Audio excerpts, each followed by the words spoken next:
Live from Eternia, it's Late Night with Mossman, with special guest, a punk with toys, musical guest, creepy guy from the back alley, coming to you from the abandoned bar studio, is Mossman.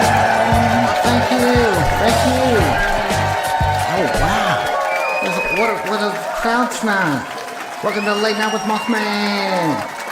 Coming to you live from a slightly sticky bar that 100% totally passed a health inspection. I'm thrilled to be a part of Punk with Toys 36-hour Toys for Tots fundraiser. 36 hours. Oh, that's longer than most of my relationships. So, big news, I just adopted a little kitten. Yeah, little guy's so adorable. I named him Pedro Pascal because he stars in every situation around my house. I'm always like, Pedro, stop getting into that. Nobody wants to see you in there. You gotta get away for a little bit. He's like the Mandalorian of mischief. This is the way into my sock drawer. And speaking of YouTube stars, how about a Punk with Toys? Yeah, he's closing in on 8K subs. That's huge.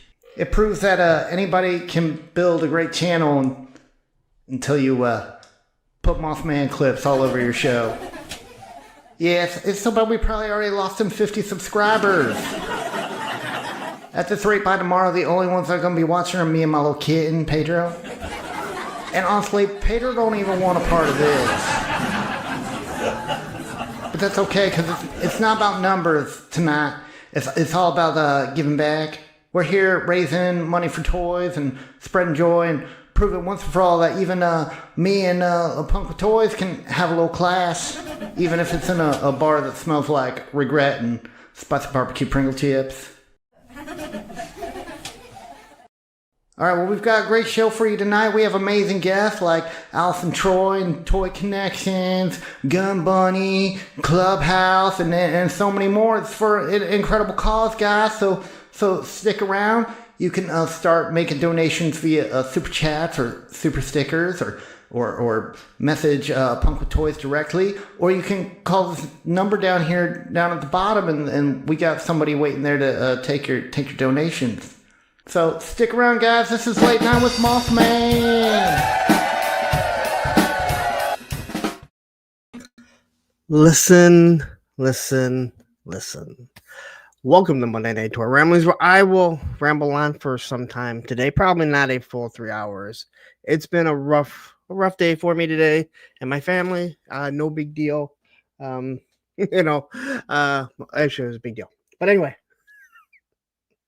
I needed this. I actually wasn't going to talk about it. I got to say it. So earlier today, the dog that my kids and I had, that my ex and I got, he got sick really, really quick. And Susan, their mom, had to make the decision to put him to sleep. So it's been a rough day. I was on the fence about doing this. I wasn't even going to mention this. I have no show notes or anything. I just kind of wanted to go over everything. I would have canceled if I didn't have to do, or if I wasn't going to talk about the going over the whole punkathon and what we did. But anyway, if you see the red eyes, the puffy eyes, that's the reason. Like I said, I wasn't going to mention anything, but it just kind of came out. But yeah, he's in a better place, thankfully. It's never easy. It's never easy. And if some of you are wondering, it's not Roman. It's not this guy. It's the one some of you may have seen. Every now and then he'd be little white dog on my lap when I would watch him when she would go out of town, or if she had stuff going on and I just had him or whatever. So it's rough for the kids and obviously rough for myself and Susan. So anyway. I wasn't even going to bring it up, but some of you already saw it because she posted it on Facebook. But anyway, I'm going to try and lighten the mood, have a little bit more fun, talk about how the punkathon went, and honestly, thank you to every single one of you that contributed, every single one of you that jumped on and helped me. There was no way I can do 36 hours 36 hours alone. 36 well, I was on for like 38 hours. I took a 4-hour break. And thank you to Ed who filled in. I want to start Tony's Figs. Day one, he was there almost the whole time. He got sick. I don't know how he got sick. He didn't leave his house. But I know that he got sick. And he gutted through. He was on a lot on Saturday. I had Matthew. He was on later on that night. He was on during the day. And then Ed was on almost the whole day, coming in at 6 a.m. on Saturday morning. I know he bounced out to go to lunch with his brother, but he was on for the photography. He was on for the military, and he was on until the end, even after I had bolted. So thank you to every single one of you guys, because we really couldn't do it. Like, this is not anything without all of you. The other people that maybe reached out to other YouTubers just to chime in, throw $5, $2. Again, it's all about the kids and what we're going, what they're going to, what they're going to get out of this. And I'm going to get into everything and what the totals are. Sergeant Reds is already, they already started pulling the stuff. They're so good. And I mean that because the reason why I do this in October is because the Marines, that's who handles toys for Tots, they need it, I think, early December. And I'm not getting paid from YouTube, and that's why I do ask if anyone wanted to. I'd be doing big lumps of money to send it either to PayPal, or I put my Venmo out there, and I think we got like $50 from Venmo. That way, there's no YouTube tax.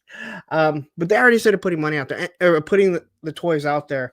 And again, I don't expect them to do that and wait if I did this at the end of November to when I get paid from YouTube, which was a substantial amount. But we'll get into the totals in a second. I want to say hi to the chat. There's 56 people watching already. Thank you very much. And I quickly saw it. Thank you for the condolences. Yeah, it's not easy. You don't realize how much you love those little pets. I've thought about it. Roman has become so part of this that when his time comes, and hopefully it'll be a long time from now, that's going to be rough. And this one was rough too. But anyway, let me go all the way back. As you know, I don't highlight, I don't save anyone. So 61 people right now. I'm going to try and say hi to everyone that I can. And unfortunately, YouTube still has everything messed up. So we're going to say hi to Dustin Blair. We got Mike Gold here. We have Cages Customs jumping in. We got Same Time Toys. Once again, thank you so much for all you did for the Punkathon. You, Woody, Legend Series jumping on, his wife, Crown Fox. I got to move quicker. SCS Dog. We have a U.S. Combat Dojo. We have Krusty Old Crow, and I'm seeing Ryan Turney, which is weird. Come on, YouTube. Can we please fix this? We have Beardy McBearderson. Hit me up with your address, please. I got to get with Darren about sending out, because I believe you won the Valaverse, and I really should have been better with getting with everyone, but it's been a pain in the ass. I apologize. GI Bro has joined us. Whew, okay, we have HK Viper, Liquid Identity joining us. We have Cooking with Eric, Dodgers Baby. Woo! And Rick, I'm sorry, I can't get behind this.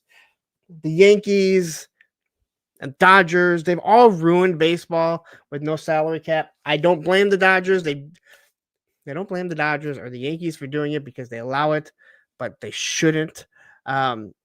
But congratulations if you're a Dodgers fan. Snow Wolf. Snow Wolf 70. I don't know. It's Snow Wolf 8470. I feel like it was something like that. I hate not seeing everything. This is gonna be a long 3-star draw has joined us. Whew. All right. I'm sorry, guys. There's a lot going on. I'm looking at these names and like this one here. I know who you are, but I don't know who you are because you're not MCon, but I know their Rashikage logo. So come on, guys. Seriously, YouTube. I don't know why you've done this. It is a pain in the ass. We have Plastic Fantastic joining us. Sabir Del Norte. Graph has joined us. Time to watch Punk, Uncle Scrooge swim, and all the coins from the Punkathon. I wish. A Nolan jumping in here, which makes us Toy Tube official. Man, who somehow did not. How did you not get a? It makes me laugh. Like a lot of Punk with Toys memberships were given. You were on a lot. I don't know how you weren't given one, but you should have. Steve Martin jumping in here. We have Viper Scout, and we have one of my moderators, Matthew Matson, jumping in with the quick. I should have had this all ready to go. I already know that it's coming.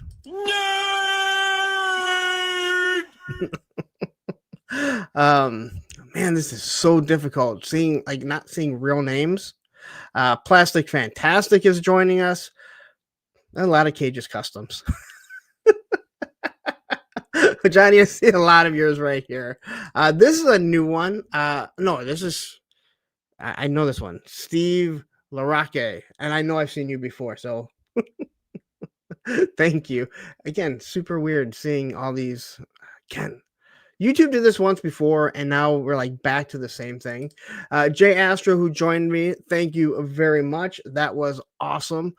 Super great to see you. And I believe I asked you about coming on Thursday with a friend. I've totally forgotten all the other people. MTC Toys has joined us. I don't know if I'm going to say hi to everyone just because these names are so messed up right now. And you guys are probably like, all right, dude, we've heard enough. Action Figs, my other moderator. Thank you very much. And again, like I wasn't going to say anything and just kind of caught me at the moment. So anyway, all of you, thank you for the condolences. Stu for Lunch has joined us. Tony's Figs, who I talked to earlier. I went out at night. I think you meant you went out for the Punkathon. Did you really? I don't remember. All right. There's Trip. I gotta say thank you to Tripwire. Where is he at? Right. I saw you somewhere. Right there. Tripwire. Punk secretly appreciated the spiders. It was a small price to pay for the kids. Thank you so much. Like you did a lot. You really did. You did an awful lot for this. You donated a lot. I'm not telling everyone how much because it's no one else's business. But we also know that you also gave a lot of stuff for the giveaways, which is absolutely huge. And we have to redo the giveaway for one. And that was because it was going to go out to England.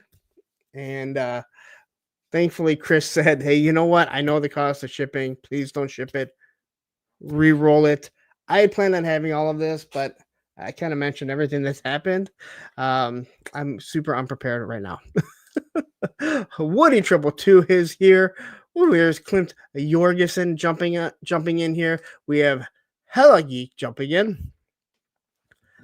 Let's see here. Ronnie Trickshot, who did a wonderful job. Serial killer, or YouTuber. Not what I was expecting. Not what I was expecting. It made me laugh. We found out 3-star draw is a serial killer. At least I found that out. Osjodamas jumping in. Thank you very much. Woo! Tech 489. We have Chaz the Guru. Thank you very much. And then we have Jeff jumping in here. So anyway, And then quickly we have Stew for Lunch with a hey, first month anniversary. Hey, buddy. And you get a Fucking Phil Collins. And then we have quickly, we have 6'10". We have Graph with a $2 super chat. Where the hell's it at? Here comes the money. Here we go. Money talk. Here comes the money. Saying sorry to hear the news. Love to you and family. Thank you very much. It means a lot. And again, the super chat is appreciated, but never needed. Thank you though. This is Nolan, right? Do we agree this is Nolan? Member for 24 months. So man, we're gonna get a whole bunch of these. Fucking Phil Collins. And then we have Ostradamus, member for 2 years. It's hard to believe it's been 2 years. Fucking Phil Collins. Phil Collins is still wondering why is he fucking me? I'm not fucking. And my moderator, 26 months. Fucking Phil Collins. All right. I think I've got through almost everyone. Again, thank you to everyone. You guys. Oh, you know, wait. First off, Skunkworks just jumped in, and I talked about him, and that was action figure sold separately. Thank you very much. He donated. We're might re-roll today. I gotta find everything, and I was not prepared, so we might just do it next week. But for sure, that's gonna go out, and it's gonna go out to the people that donated because we had it all set up. Whoever donated in that period of time, it was gonna roll, and then I'll reach out to them, whoever they are, as long as I can get a hold of them. So we are gonna do that. It just may not be today. I promise you guys. I'm not saying I'm doing a giveaway and then bolting and saying I'm done with YouTube and then coming back and ignoring like it never happened. Cage's Customs, 21 months, saying Phil Collins. Fucking Phil Collins. I do like Phil Collins music. I'm not going to lie. Okay. So, the goal was 36 hours. And we raised $3,027 last year. That is this pile right here. Big, large pile. Everything's gone up in price. Things are harder for people. I didn't know what to expect. I wanted more. I want to say a couple things, and this is not a negative, but I want you to listen to what I'm saying. Last year, one person donated an immense amount. He did not donate as much this year. He still donated a lot, and I appreciate it. I want you to understand that, okay? Did not donate as much this year. Still donated an immense amount. Sergeant Reds was throwing memberships last year. They didn't do as much, which is great because guess what? The money was just going back to them with a little bit of the YouTube tax taken out. There was also another person who no longer watches the channel because they were unhappy about how I handle things, and that's fine. They also donated a lot last year. They left. With that said, we made more money. We raised more money this year. The reason why I say that about all this is what it tells me is that the channel and this fundraiser grew, and that's what I wanted. All right. I wanted it to grow. I didn't want to see the same people just dumping a whole bunch of money and being the only people, because then you become reliant only on them. This year, after everything was taken out, after the YouTube tax and then the stuff directly given, we raised $3,645. 1,580 came from YouTube. So all the people that donated there, whether it be through channel memberships, super chats, super thanks, whatever, that was after the YouTube tax is what I like to call it. The rest of the money came from PayPal or Venmo. which is great. And a lot of you guys did exactly what I was hoping. If you were gonna give a bunch of money, like $100, or let's say you were gonna give like 150, you sent 100 over to PayPal, and then you split up 5 here, 2 here, so people saw it constantly coming in, and that helped out tremendously, and I absolutely love it. And I even had someone either Thursday or Friday shoot me $15 PayPal and said, hey, for the kids, if you still want to donate, if you're like, hey, I didn't get paid last week or whatever, you want to still shoot me something on PayPal or Venmo, let me know. It's opened up because we haven't given the money yet. We won't be doing that to the end of the month. So I still have no problem adding more to it. Like I said, I'm not pocketing the money. That is not enough money for me to run away and live on a tropical island all alone, which is what I would probably do. Dave's Dimension jumping in here saying, amazing job, Punk. You are transcending the times and making a real difference. Good on you, sir. Thank you very much. That means the world to me. And again, I'll say it. I know I said this 100 times, and it probably drove people nuts. Me sitting here for 36 plus hours, with a small little break. It's a little thing. If I can do to help kids have a good Christmas, then I'm more than willing to do it. I'm not gonna lie. It is Thursday night. I went, oh my God, I'm doing this again. But all of you guys helping, it's just hanging out with your friends. It's Joe Fest all over again. Just I don't have to leave my house. Although Joe Fest is one time I really do like to leave my house. So. Cooking with Eric, member for 18. I know who Cooking with Eric is. Eric Thurman. It took me a second to figure it out. Hold on. Fucking Phil Collins.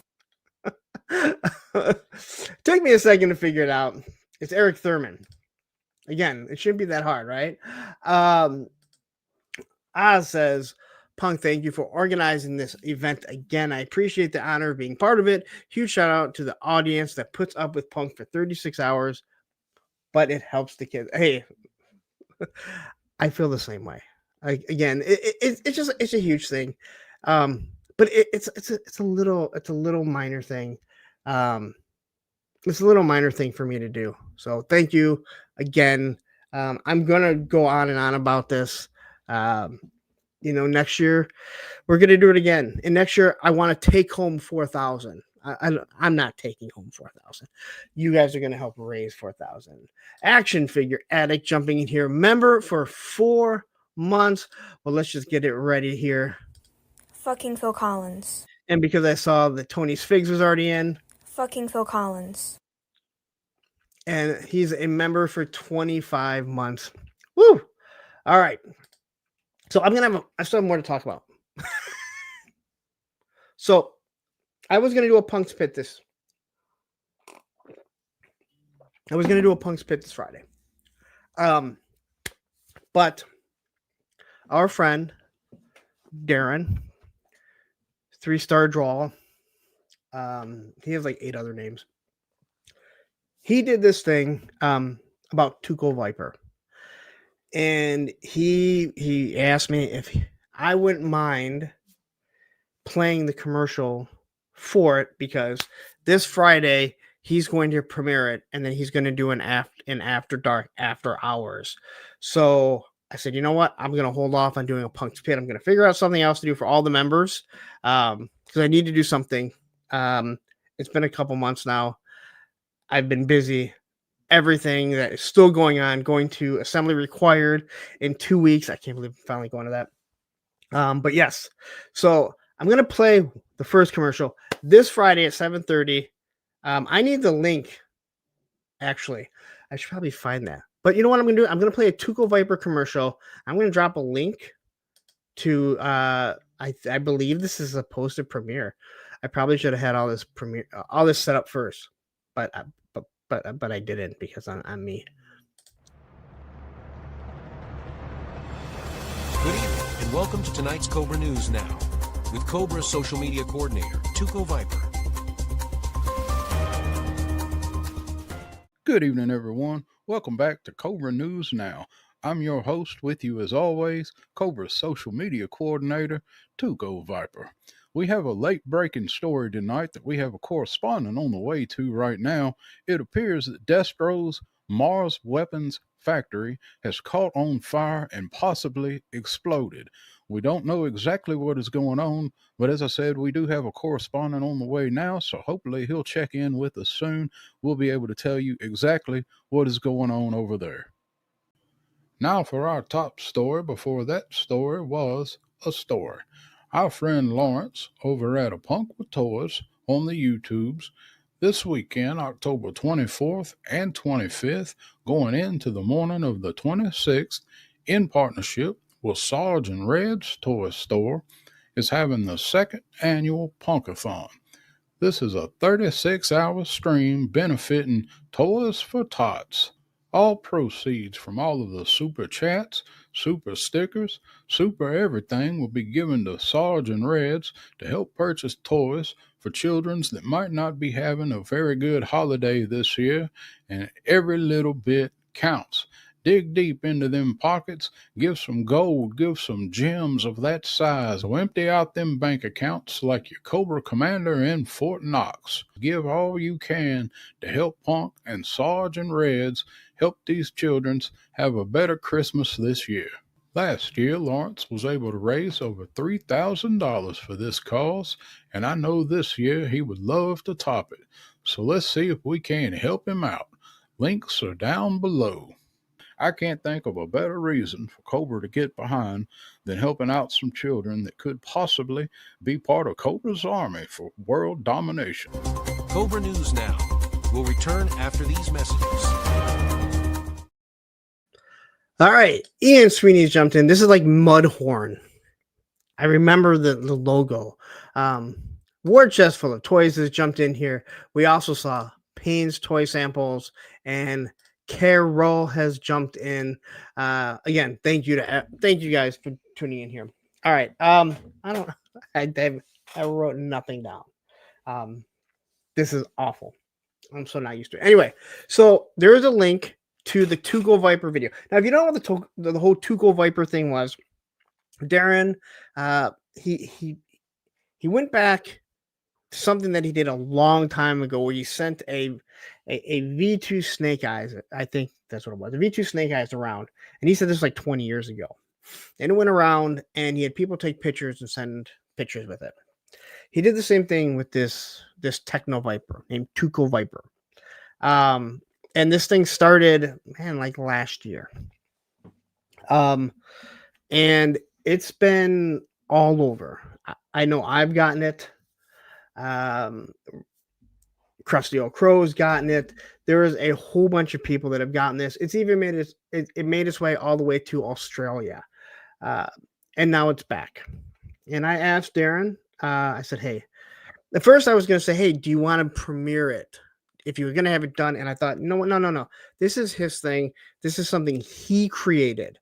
But if you can create some commercials, so it promotes your show, and also will promote your video for the Punkathon. I still hate that name. I think I hate all you guys for naming it. I said, please do it. And he said he put like 20 hours into making these videos. And there's other ones too. Don't worry, we're going to play the best one soon. Because no one will ever listen. No one will ever see this guy again without Legend Series voice behind it. I'm just saying that right now. All right. And if you think you will, you won't after I play it. Because he killed it. Anyway, so I did get some stuff in. I think we also got charged for the retro bat. So everyone that's getting charged from Hasbro Pulse right now, my understanding is it is the retro bat. I haven't looked. I happened to kind of wake up after my nap, and I was like, hey, look, I got charged for something, and haven't had a chance to look at it. This week I did get the new wave of G.I. Joe figures. If you've been looking, watching the reviews, wetsuit, sci-fi, mainframe, who's short like me, and this guy, Grim Viper, who I like way more. And if you saw any of my pictures, I like him way more than I thought I would. If you look at the inside of his arm, if people want this to be a specific character rather than an army builder, he has camouflage painted on the outside, which means he is a black character. And you can see my pictures. Heavy Duty's extra face sculpt works perfect on him. In case you want that guy to be a traitor, that's how I have him. That is how I have him now. So I got this in. I actually got some. I actually picked up some Super 7. Damn it, Bubby. He did not fall on one foot. I knocked him over. I actually picked up Pythona, and I picked up this guy. And I actually really like this. I'm not saying I didn't like this, but there's no Pythona. And even though I don't like Cobra Law, I can kind of put them together right now. Hold on. I got to get this gun because now it's going to drive me nuts. I know all the people that say they can't stand figures. This guy's been standing on 1 foot behind me for months on this gridiron puck there. So I'm going to try and fix him while talking to you guys. So anyway, balance is easy.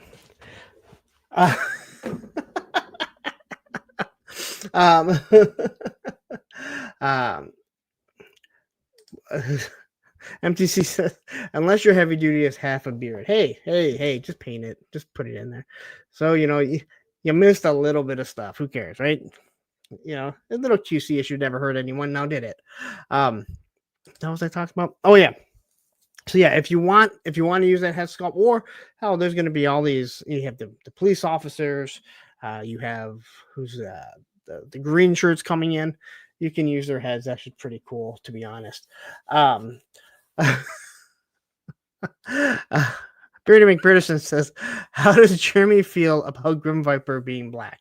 Well, in defense of Jeremy, there was never a Grim Viper. And if you remember correctly, Jeremy told us all he was not racist because some of his favorite G.I. Joes were Roadblock, Doc, Stalker, Iceberg. Nothing like making it worse and worse and worse. But anyway, I got those in. I don't know if I'm going to do reviews of those. I got a few things in. I also got in today from Harbinger Studios. That is Savage Crucibles. My mace broke from the ball and chain. Oddly enough, you want to hear something funny? I opened it up while we were eating dinner when my ex was over, and she made a comment about and she goes, "Oh, if we were still together, that could be my ball and chain." I go, oddly enough, the character's name is Ball and Chain. He actually, not him, not Grim Viper, but the Ball and Chain figure actually fell, and when he landed, he broke the mace. I reached out to them, told them exactly what had happened. And he fell, he broke. Do you happen to have another part that I could buy? I don't expect someone to fix something that I broke. Said, hey, don't worry about it. Sent me another one. It took a little bit of time. They were in London, then they came back. So big shout out to Harbinger Studios, again, Savage Crucibles. They took care of the bad ankles on all of their figures. They took care of me on this. I have so much respect for that. That is a company that really takes care of things. And I know people are going to say, oh, you don't rep on Hasbro. Like, listen, the Hasbro's a fucking corporation. They do shit that they do. That they have properties that we want. We're going to live with it if we really want it. Legend series jumping in here. Thank you, Tony. I was just talking about how once we play one of Darren's commercials. We're never going to hear another voice coming from this Frank Castle again that isn't Legend series. And some of you might be going, man, what are you talking about? You know what? I'm going to play it because I need to take a quick break. And now back to Cobra News Now. Ladies and gentlemen, I have received word that our field correspondent, Scrap Iron, is on scene at Mars Industries, and he has interviewed a few eyewitnesses and forwarded those statements over to us as he tries to get closer for a better vantage point on the fire. So let's take a listen to these eyewitness statements and see if we can discover what has happened here tonight. All right, so I'm out here just ripping this mini ramp that's made by Mars Industries. Don't ask, I don't understand why they sponsored it. But anyway, I hear this huge explosion, and I hear all these people yelling and screaming that this thing's on fire, and they tell me to call 911, so I call 911. We got the ESU police here, and we got the firefighters, and wait a minute, don't you work for Mars Industry and the Iron Grenadiers too? Oh, yeah, that's a wicked fire, eh? Good bonfire for burning the moose on. Kind of reminds me, it reminds me of the one that we did at Justin Bieber every year at Stratford Festival. Just as much smoke, big flame. We do that to keep Sasquatch away. What'd you do yours for, eh? Yeah, how you doing? I was walking down the street, hanging out, minding my own business, about to sit down on the park bench here and just enjoy my meal here. I got a nice little delicious lunch made by my wife, my lovely wife. She's a great cook. Sometimes not the best, but listen. We all suffice, right? And I'm sitting here on the bench about to open up my lunch box after a long day of working with construction workers. If you haven't noticed, I got this hard hat on, right? And I'm sitting here chilling. And next thing you know, I smell burning. And I go, what was that?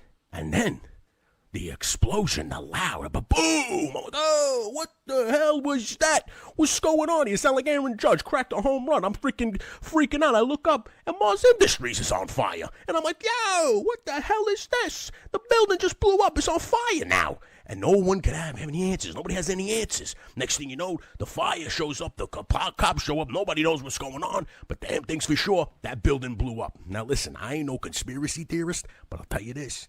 The owner of that building, he wears a metal helmet. Who's wearing a metal helmet? Just to do business. Something don't smell right, you understand what I'm saying? That building, that was an inside job. You can quote me on that. Thank you for having me on the news. I've never been on the news before. This is fantastic. I appreciate you. Thank you very much. And before we go, I want to shout out some people. My man Shane, my man Woody, my man Mike. I appreciate you all. Take it easy, guys. I appreciate you. I'm on the freaking news right now. This is fantastic. Well, that was certainly something. So let's see if we can check back in with Scrap Iron and see if he's been able to locate Destro or the Baroness, find out the cause of this fire. Over to you, Scrap Iron. Scrap Iron. Scrap, are you there? Looks like we might be having some technical difficulties, and oh my God. Oh, I'm going to have to go over there now.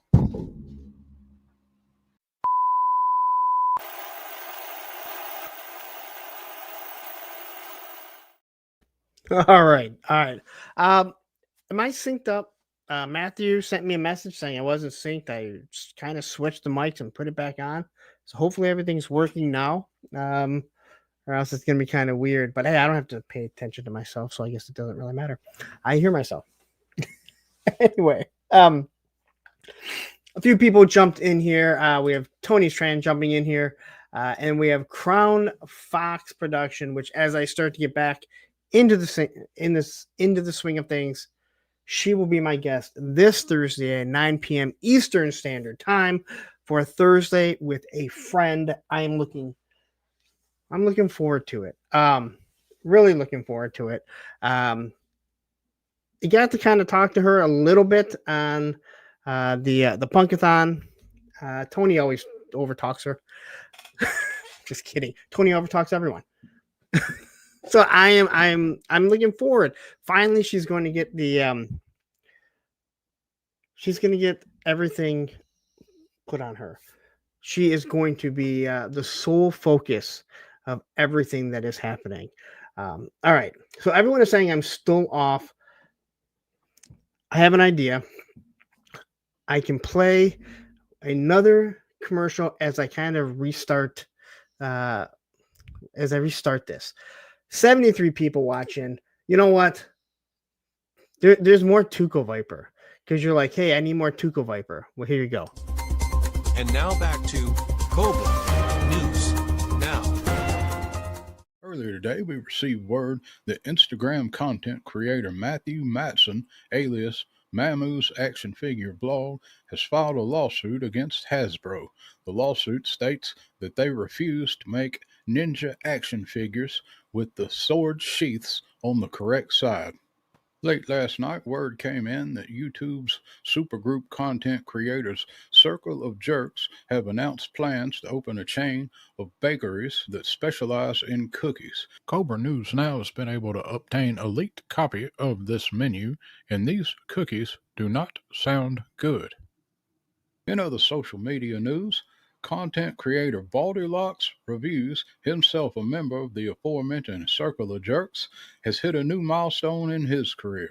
Poll numbers yesterday indicate that he has successfully trolled over 100,000 people between his YouTubes and G.I. Joe Facebook groups.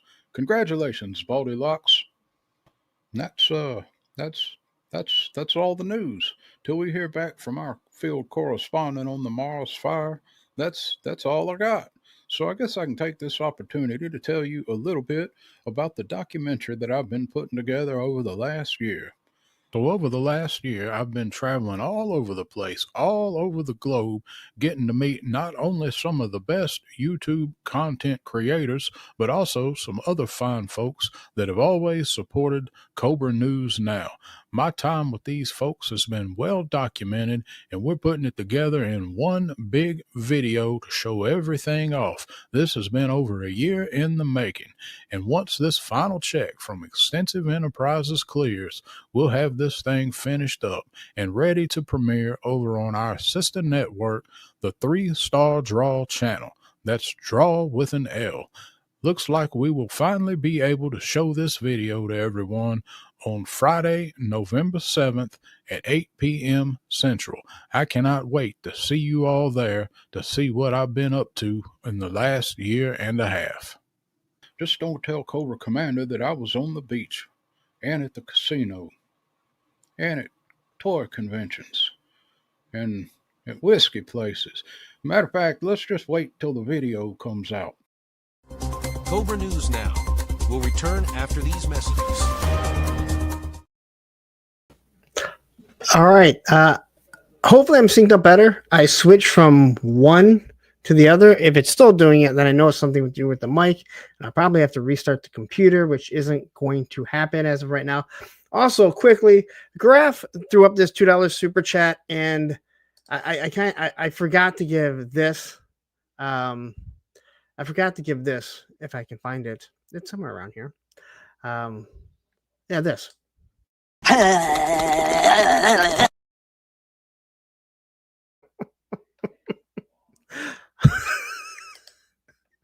So I just want to something about the Lickety Baldy that gets played all the time on Circle of Jerks. We were all like, all right, Spec's the one that normally plays it, and we're kind of like, he's kind of overdoing it.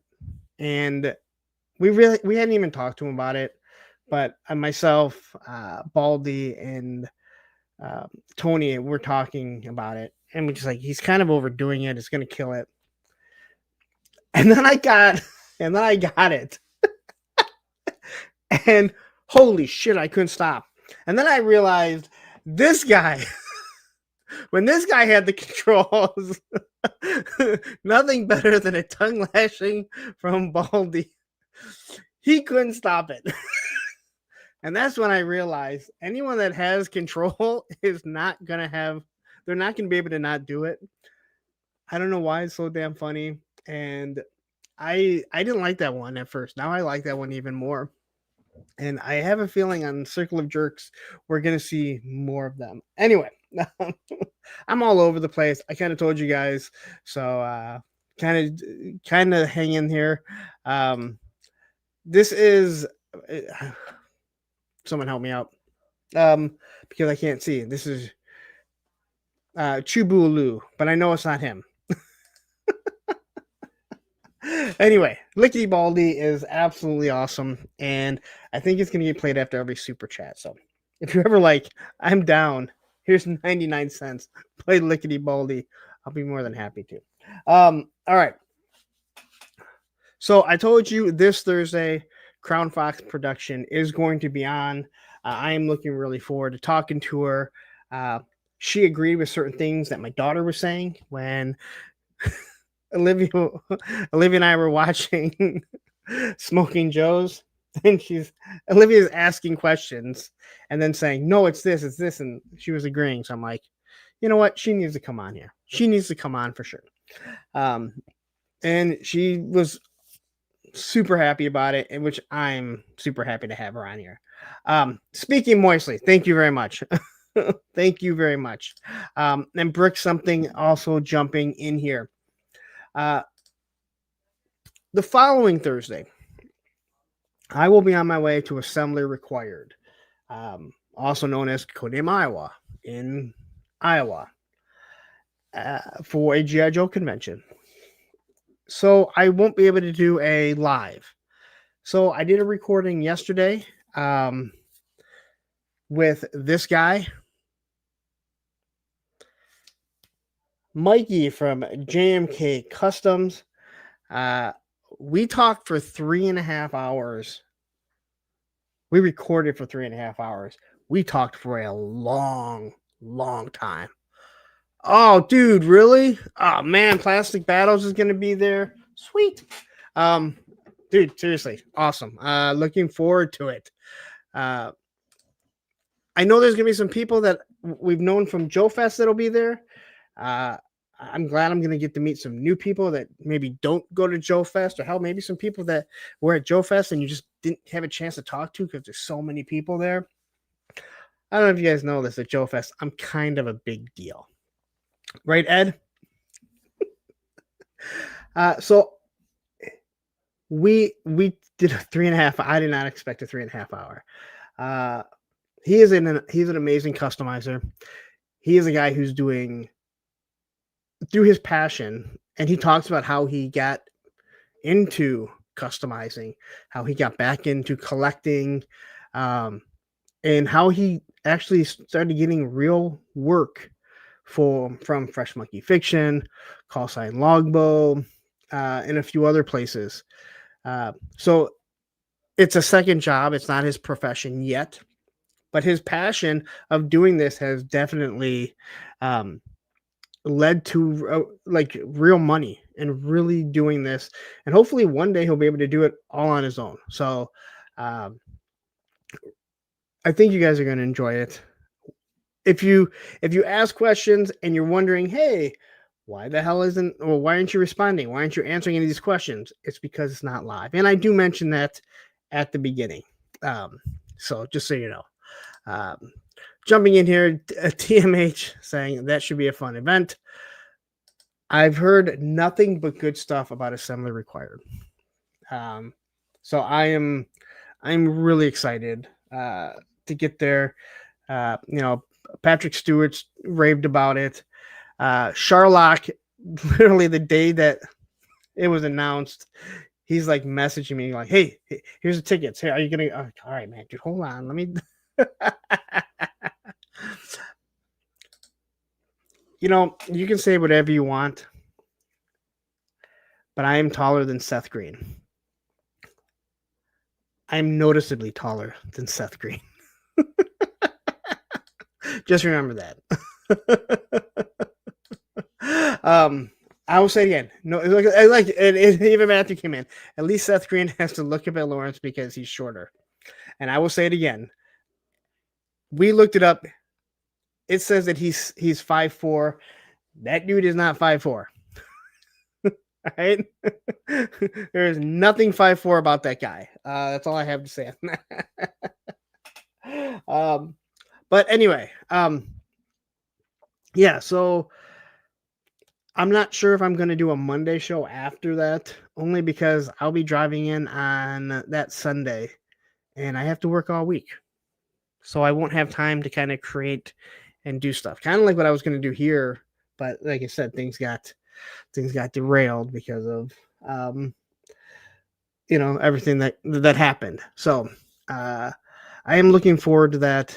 and I'm looking forward to all this other stuff. So I do have some stuff to talk about. There's a little bit of toy news. We'll get into it, and then we'll get into the, we're going to get into the topic.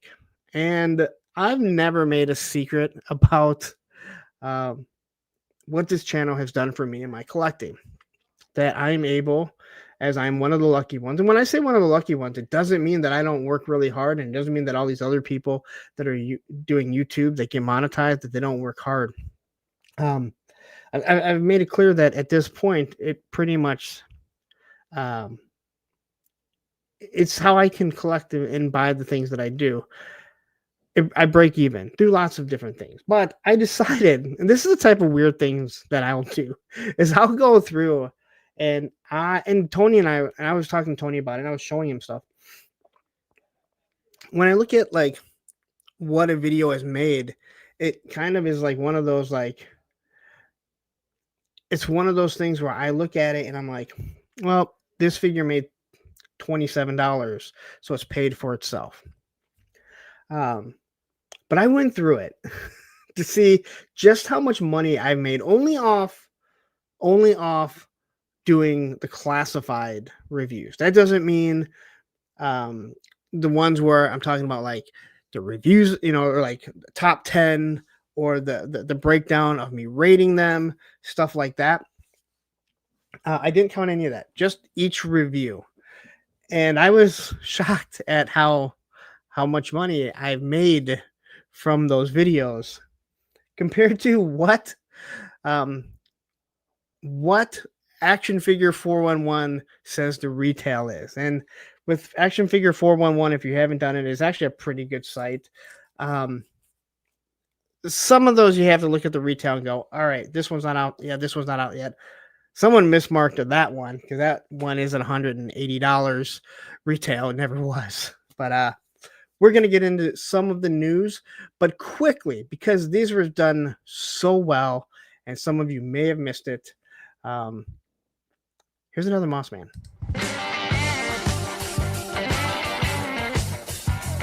Welcome back to Late Night with Moss Man. Oh man, we've had such a crazy ride so far with all the amazing guests and shows that we've watched throughout this 36-hour stream. And I want to make sure y'all know we got to keep donating. We got to keep getting them numbers up. Skeletor, what are you doing here? Skeletor has come for the circle jerk. Come again? That's the plan. Skeletor, I think you're confused. There's no this is a Late Night with Moss Man, so I don't know what you're referring to. Man, Tony's Figs told me I could meet 4 bald men here for a circle jerk. And Skeletor will not leave until he's satisfied. Skeletor, I think you might be confused with the show that's called Circle of Jerks, and they're not on right now. Then they like do a show like every week or every other week or something. I don't watch it. Fool! I promise you, Skeletor is not confused. Skeletor, I'm trying to tell you there's no circle jerk going on here right now. I got this. Skeletons. What you're looking for is it's back here in the back. Yes. Skeletor will be satisfied. I don't even know what's happening anymore, guys. So maybe we just kick it back to the 36-hour live stream, and y'all just keep donating money for Toys for Tots. Yeah, Late Night with Mothman, I guess.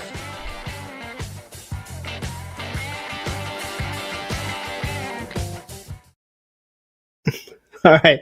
So quickly, Ted from Hella Dope Toy, he put a lot of time and effort into those. He's like, I'm not really happy with these, but and then he goes, the last one, he goes, that one didn't make me giggle myself. Which I was rolling when I saw it. I was rolling when I saw it. Quickly, Cobra Commander jumping in here saying, that's no way to treat your paws. So quickly, speaking moistly, saying, you just do this for fun, punk. I do this just for fun. There is a side benefit I mean, if you're asking realistically, there's a side benefit to finding a way to pay for the hobby that you're doing.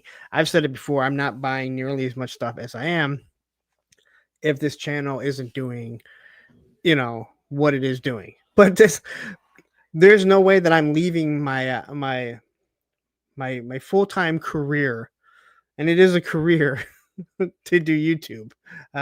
There's not that much money in it for me. So anyway, a little bit of Masters of the Universe news. I don't know why Masters is on an angle. I didn't tilt it. And here we have the Panther Man.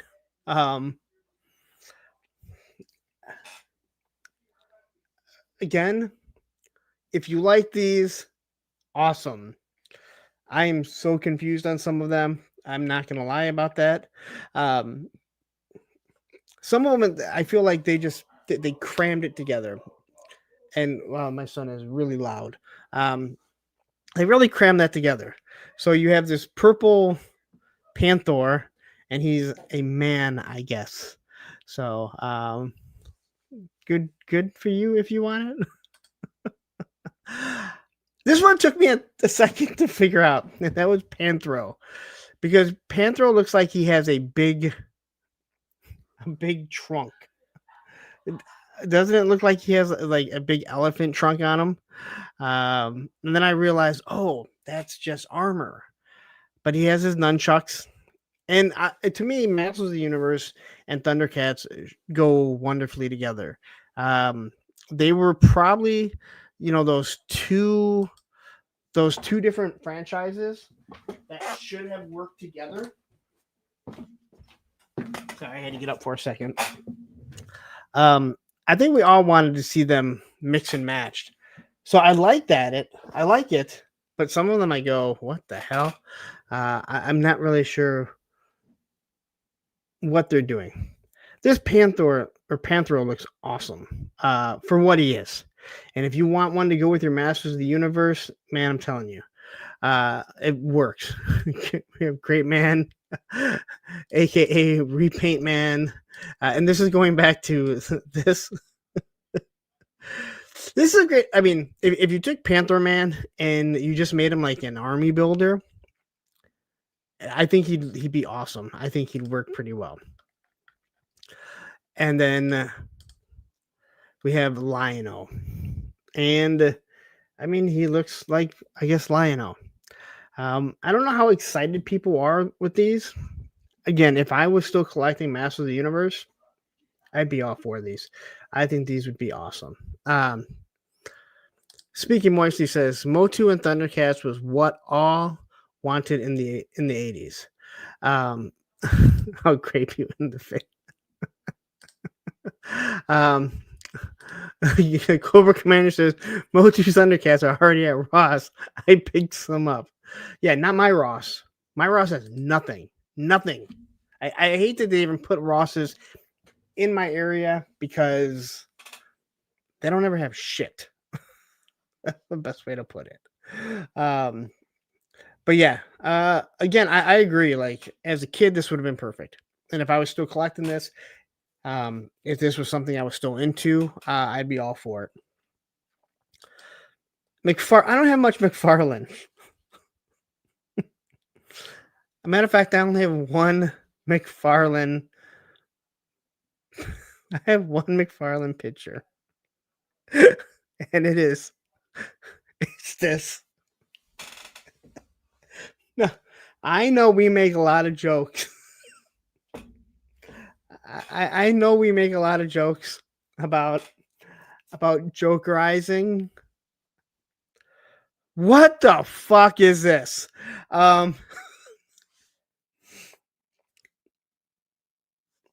You can like what you like, but who likes this?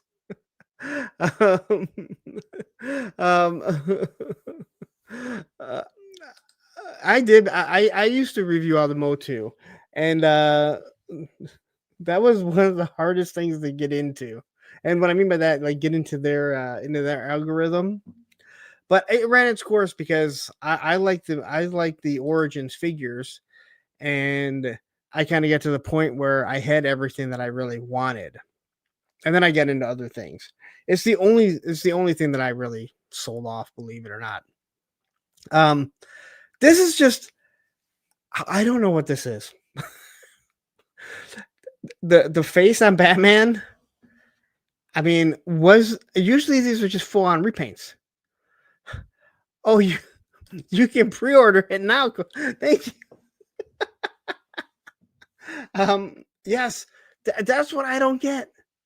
I did he make a new face for this, or is this, or is this already a face? Because I don't remember seeing this, and admittedly, I don't see everything that McFarlane does. Wholeheartedly admit that, but holy crap! Brick something says the McFarlane Toys interns need something to do. I saw this and I went, oh my god, this looks bad for Jokerized. Jeff says, what the blue fucking Mickey Mouse bullshit is? I don't know. I don't know. He got into mom's lipstick. And Brick somebody says, my dumb joke aside, a whole lot of somebody's gotta be buying these, right? Okay. So Brick, that's what I always say. Somebody has got to be buying these, right? Who? Especially this one. All right. I'm almost always the one that says, hey, someone's got to be buying these, right? I understand why he puts out all the Batman. But this one, oh my gosh. Like, if one of these sell and isn't as a joke, I don't know. I mean, who the hell is seriously going to buy this? Dave's Dimension says that Jokerized Batman makes me literally sick. Sorry. No, you and me both. GI Bro says they must have a lot of extra purple and green paint. He may have bought stock in purple and green paint, and that's why he keeps doing it. Some dudes really like the Joker. I hope so. Are you gonna do custom backdrops, Robert? Just for Jokerized stuff. Just Jeff says a blind kid wanted Batman for Christmas. Dark Eon's jumping in here saying that D Hunter guy buys all of them. Like Brick said, somebody has to be buying these or he wouldn't be making them. This might be the most hideous one of all. Just my opinion. And it seems like most of your opinions too. All right. Marvel Legends. So they dropped some stuff. An Iron Man Mark III from Iron Man 2. This is I have an Iron Man Mark III back there. It's not this one. At least I don't think it's this one. It's from the early days when Iron Man first came out. My son Andrew, I've never seen a kid like one toy more than this. Rowdy Rawls jumping in saying, howdy. I've never seen one kid like this one figure Iron Man more, to the point where I had to start finding them elsewhere. I was piecing them together. I had no idea what customizing was, but I was fixing arms, popping out pegs. It wasn't easy. And this isn't for everyone. And it is, I believe this is just a repaint, but a lot of people might have missed this. But I always told my son that Iron Man, that one that he had, there will always be one here. When his mom and I split up, I had to get one for the house. And I also had to get him a backup one for his mom's, and he had to have a backup one for here. That's how many of these damn things I bought. A matter of fact, every now and then on Facebook, the anniversary will pop up like, hey, if 8 years ago, 14 years ago, whatever it is. and it's a pile of Iron Man parts that I was piecing together. And I still have that bag somewhere. So if you want an Iron Man 3, Mark 3, there you go. It's showing that he can get in the position. Good luck on that. I'll believe that when I see it.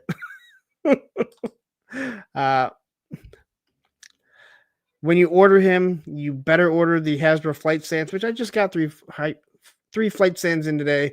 They are awesome. I will say that much right now. 3-star draw says there's another one of these Marvel Studios Iron Mans. Damn, the last one is still everywhere here.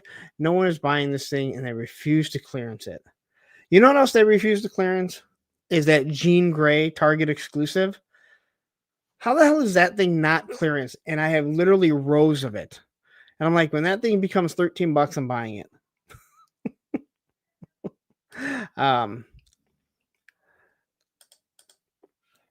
And then MCR saying, can the figure pull that pose? I mean, it shows that it can.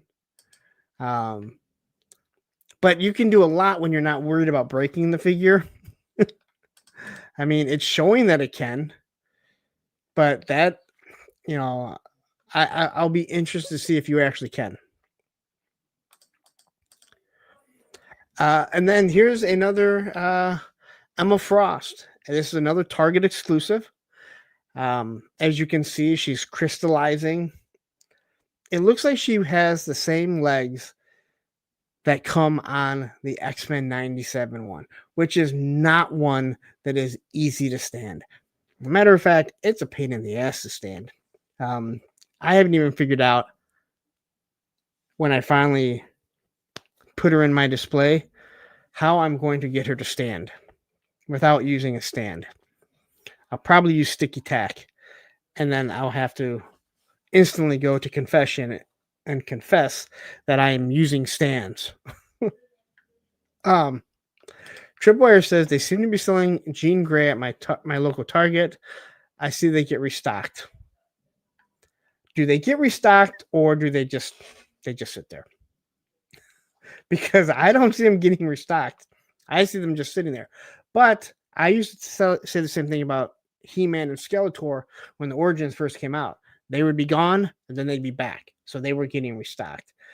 And look at this. Baldy Lock says, stop talking crap about Emma. All right, fine.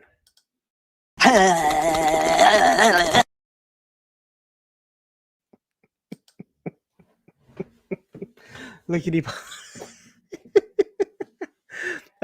Dave's Dimension says, restocked or returned. People would have to buy them to return them, Dave. See, that's the flaw in your question. Restocked or returned. You'd have to buy it to return it. But I will say, when it goes down to $13, I will buy one. This one I might buy. I think this looks really, really it looks really awesome. Allison says that continues to be horrific.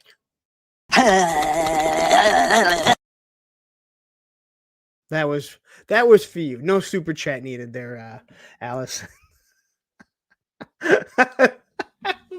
Baldy says my son just asked me what the heck was that?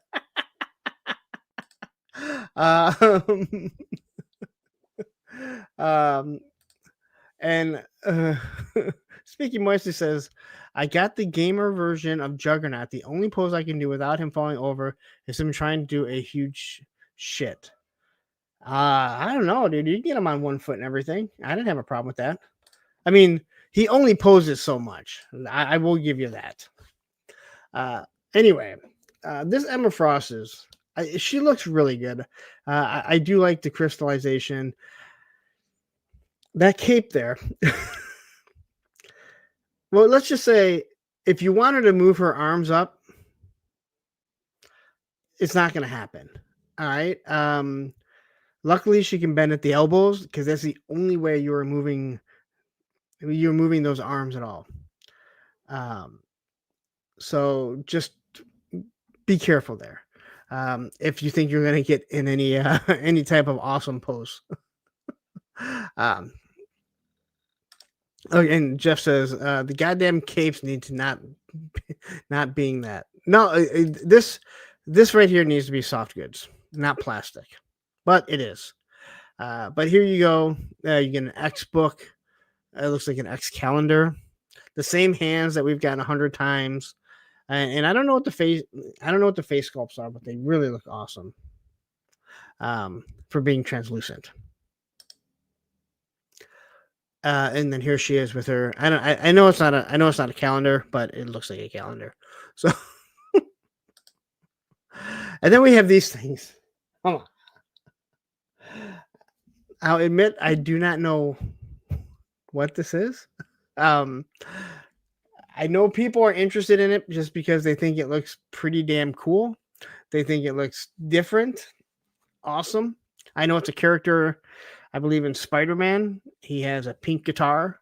He shoots out his toes because who doesn't shoot out their toes? He has a fro and he has goggles. So, if you like it, awesome. Not something that I'm interested in at all. We have this guy here. This guy is amazing. I always go there anytime I go to the Henry Ford Museum, to the Greenfield Village out here in Dearborn, Michigan. I love watching these guys blow glass. It's come on, you can't tell me this guy is not making glass right here. All right, it's perfect. I have no idea what this guy is. I mean, I could go through everything and I could blow smoke up your ass, but I think you guys all know what this really is about. I don't go through all the graphics before the show.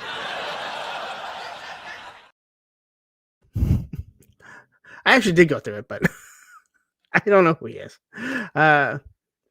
Cardiac. Does he have a cardiac arrest or what's going on? But yeah, it's actually, I like the colors of it. Just like I liked the color scheme when with that Superman that was like this color scheme. The Superman never made sense.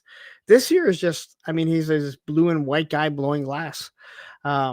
He looks cool, but I don't know what he is. So I think there's a lot of people that are probably super excited, but I'm not. This is Owl. And I only know that because I watched Robo Don't Know, and he said Owl. And I went, oh, I can't believe they just named a character Owl. This is not the Temu. If this is not Temu Wolverine, I don't know what is. He has Wolverine's hair and chops, but not good. It looks like he has his own claws. Yes, Tech 49 says alternative Wolverine. I don't really want to insult Logan. Tele Geek says Marvel's Owl. Hey, I'm just going with what I heard. Owl who? It might be a decent buck. He's got a trench coat. He can pop the head off, get rid of his little talons, and you get an owl with it. But hey, if you need an owl, I had no idea there was an owl here.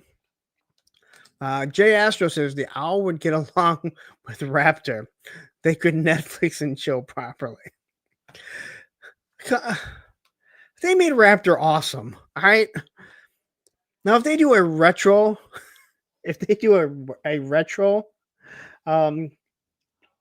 Raptor, then I'm with you. But anyway, there you go. This is a unique one. So this is Nightcrawler as Spider-Man. And this is one I might actually get. I do have the Nightcrawler, the X Factor Nightcrawler, who I also believe is Age of Apocalypse. So it's probably built off that same buck, which is actually a pretty fun buck, to be honest. They said, I found this funny. They said this was when the mutants were being attacked, or when the mutants were being hunted down, and Nightcrawler wanted to go out, so he went out as Spider-Man. Which made me say, so people didn't notice that he has 2 toes? Or better yet, that he has a big giant tail, and Spider-Man, nor any spider, thank God, has a tail. But it is a unique looking one. And this is one that I, if I saw it at the store, I might just pick it up just because. I like the color scheme. I like the, you can get Nightcrawler in some really unique poses that he would actually get into in the comics and stuff. So, but yeah, this is something I think that's pretty, I actually do like this one. Dave says, yeah, I dig that Nightcrawler Spidey. Yeah, this is one of the ones in the wave that I do think is really good. Yeah, Matthew, and the tail. Like, that would be the biggest thing. Like, hey, there's Spider-Man. Dude, he grew a tail. And then we have, so this is Venom Spidey, which I don't know why he's different than black suited Spidey. And I know people are a little done with Spider-Man. They made a couple this year, but he's got chains. The outfit looks pretty cool. I don't know how accurate it is. I'm sure someone will complain that something's not accurate or this isn't how he was. But again, if you like Spider-Man and you like the black suited Spider-Man, this might be just for you. And here's the other thing: if you don't like it and you don't want it, like all these other ones that we made jokes about, you can just walk by it, or you can make jokes about it and have a good time with it. Tripwire says it's not a tail. He just took a very long poop in his suit. That's just disgusting. So those are chains, and if I am correct, I believe they're the same chains that they use with Sabretooth and the Wild Child from Age of Apocalypse. At least they look like it. They're the same. They're the same design if they're not using the exact same ones. Gun Bunny Customs jumping in here.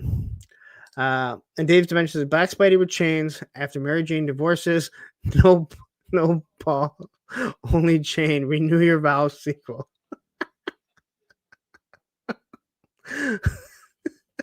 That's why he's so excited. He lost the ball and chain. Oh. And then I thought they just gave us a Spider-Man 2099. This one has articulated toes. And I would say this one is probably built off of the Ben Reilly buck that you don't know how well he can actually articulate because he has the sweatshirt on, which prevents a lot of stuff. But the articulated toes and stuff make it seem like he's basically built off that buck. I might be completely wrong. I don't think he's built off of the... Oh, shit. I don't think that he's built off of... Sorry, Roman. Just don't move. I knocked over my phone. If that's what everyone was wondering. I don't think that he's built off of the Maximum Spider-Man. So... I like the way this looks. This is one that I might actually pick up as he's a different Spider-Man, different color scheme that he's supposed to be. So Callister says, or Cal Shave, right? I think you got it right. I think we just got Spider-Verse 29. But I thought there recently was again, I could be completely wrong. I kind of just scroll through things. But yeah, I don't know, but I like this one actually. I think it looks pretty good. And then Broby Kenobi, good evening, everyone. Great to have you. I remember seeing you because I remember the name, even though I can't see what it really is supposed to look like because YouTube is completely effed up still. Like, is there no one at YouTube that has noticed? And I mean it. Is there no one at YouTube that's noticed and said, like, hey guys, we should probably fix the names on these live streams? Like, do they not watch it all at all? Tech 49 says, and I paid $50 for Maximum Spider-Man because, like I said, I don't think this is built off the Maximum Spider-Man book. I think this is built off of the Ben Reilly, which I have. He's actually over there. And I'll also say this: that Maximum Spider-Man is an awesome figure. So I definitely don't get mad about that. I don't know why it would just be me, because you can see how they look. And I was using two different well, it's on StreamYard and it's also on YouTube. So either way, I'll figure people out eventually and then they'll fix it. Matthew says YouTube is doing it on purpose so people can't just change their names anymore because it's the account name.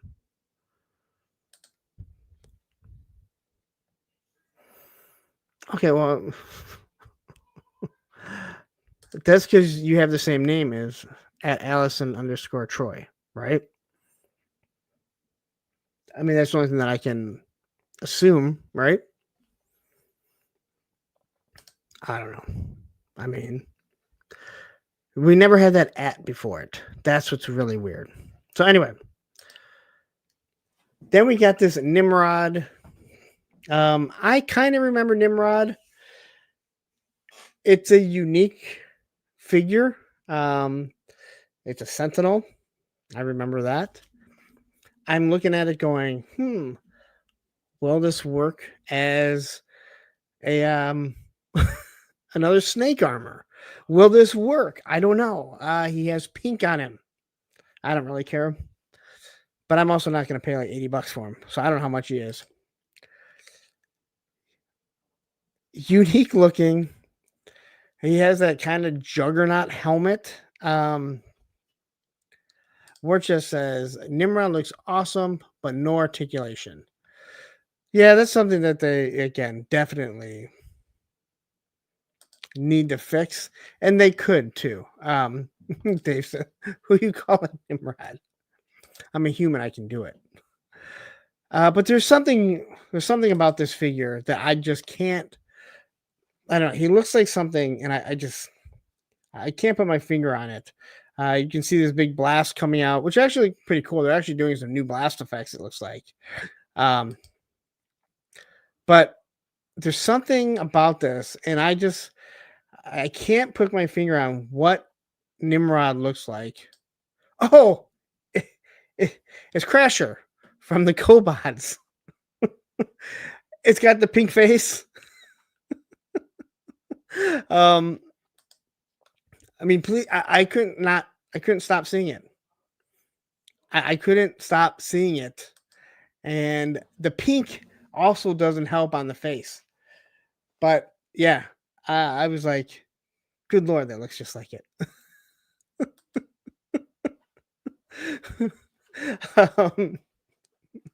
That was my big surprise for today. Woohoo! My big surprise for the day. If you guys remember, Crasher was also a female GoBot. I could never understood why we needed to have female Transformers or GoBots as their robots.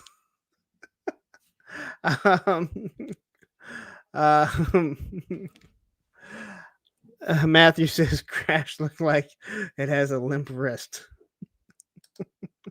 Hella Geek says overall shape kind of reminds me of the giant snake robots from the Mass device. Yeah, yeah, I could see that. I mean, again, it's just one of those robot baronet. Oh my god. Holy crap. Dude. Wow. Um yep. I can kind of actually see that to be it.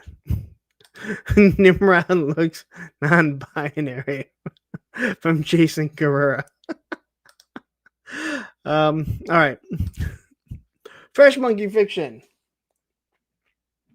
Matthew, I'm gonna ask you to calm down already.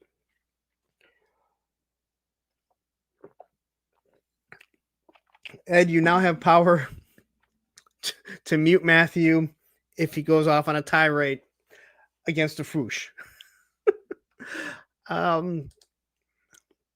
So first off, I did reach out to them about Count Dracula, the Blood Prince. This is the exact same figure that was the Joe Fest exclusive. All right. So if you're like, oh my God, what's going to be different? I just want answers. You can't handle the truth, Matthew.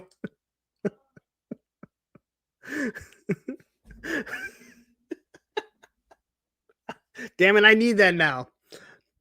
I need the you can't handle the truth now.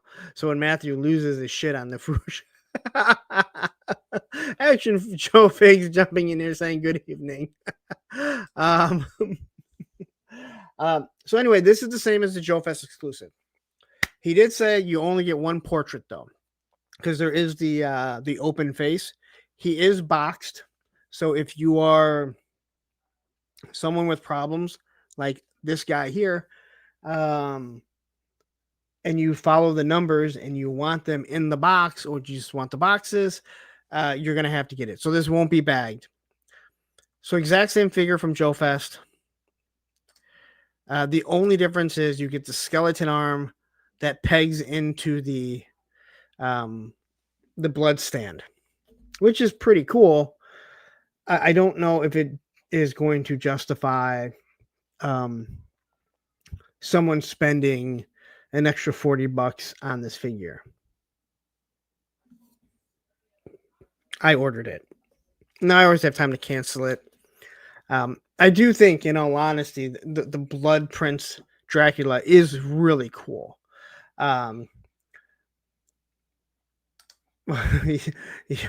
You'll pick the good place to unwind, brother. Yeah, Allison, you have problems. You sent me you texted me some of the stuff you have. You have problems too. But yeah, so if you're one of those people, you're on the fence and you're like, oh my God, is this different? It's the exact same figure. If you toss your boxes, there is absolutely no reason to buy this if you already have the Joe Fest exclusive. Unless if you really want a blood skeleton with his arm coming up, which is actually pretty cool, to be 100% honest.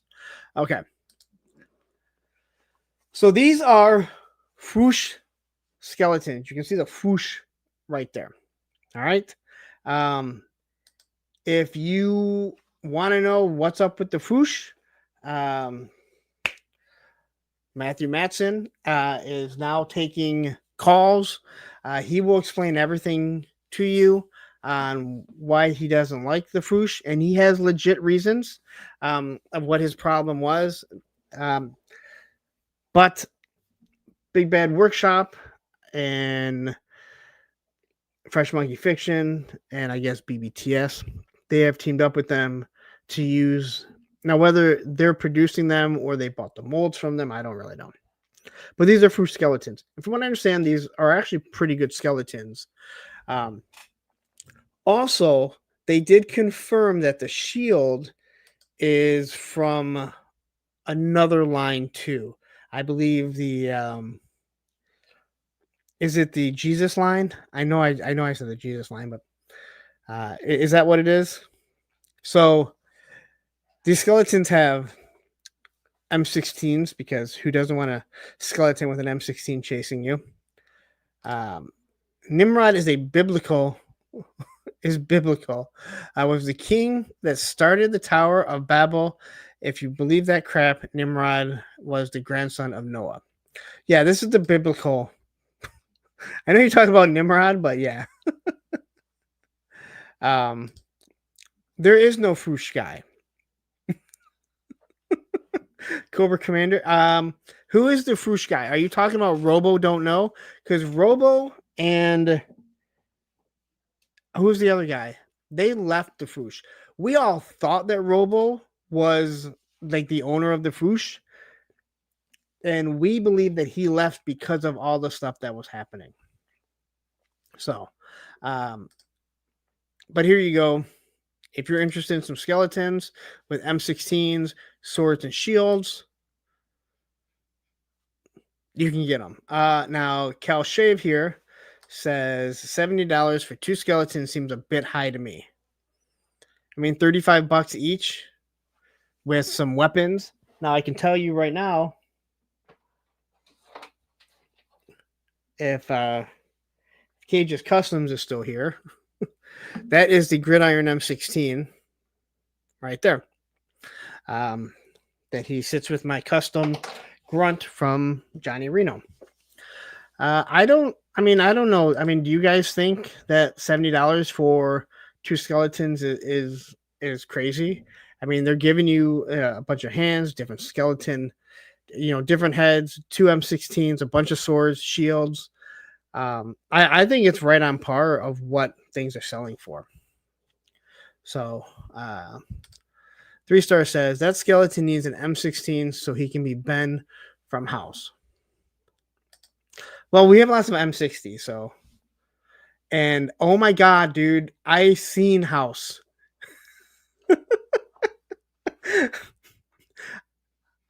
I know what you're talking about. But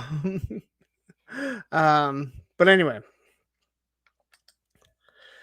Then we get I'm assuming this is glow in the dark. And if it is anything like the Forgotten King glow in the dark, and it looks to be the same colors, it is good glow in the dark. It is not scare glow good. Nothing is scare glow good for $15. The greatest glow in the dark figure ever. The Motu Origin scare glow. I will stand by that to the day I die. I have. I have. I don't remember it other than the weird, like, the scene with them all coming up. It was on cable all the fucking time as a kid. So, yes. Yeah, I don't know. And Brick something says, I don't know about the concerns about the Foosh not delivering on their figs and not communicating, but I get why Fresh Monkey Fiction did this. Saving hell on tooling, $70 for 2 doesn't seem like a good deal to me. Again, I don't buy skeletons. I will say this. I do think that the majority of no, that is a glow in the dark schlong. All right, it's not a 3-legged skull. It's a schlong. Yeah, I don't really buy skeletons, but you know what? I didn't really think that. You're right. Mythic Legions are, 4 for 400 right now. But how much are their skeletons normally? So, and the Fresh Monkey Fiction stuff, the Operation Monster Force stuff, all this stuff does seem a little high priced. I'll be 100% honest with you. I'm not going to lie. In my opinion, they do seem a little high. JoeFest84 jumping in here saying, I do like glow in the dark. It'd be cool to get like 20 of these and have them in your yard during Halloween.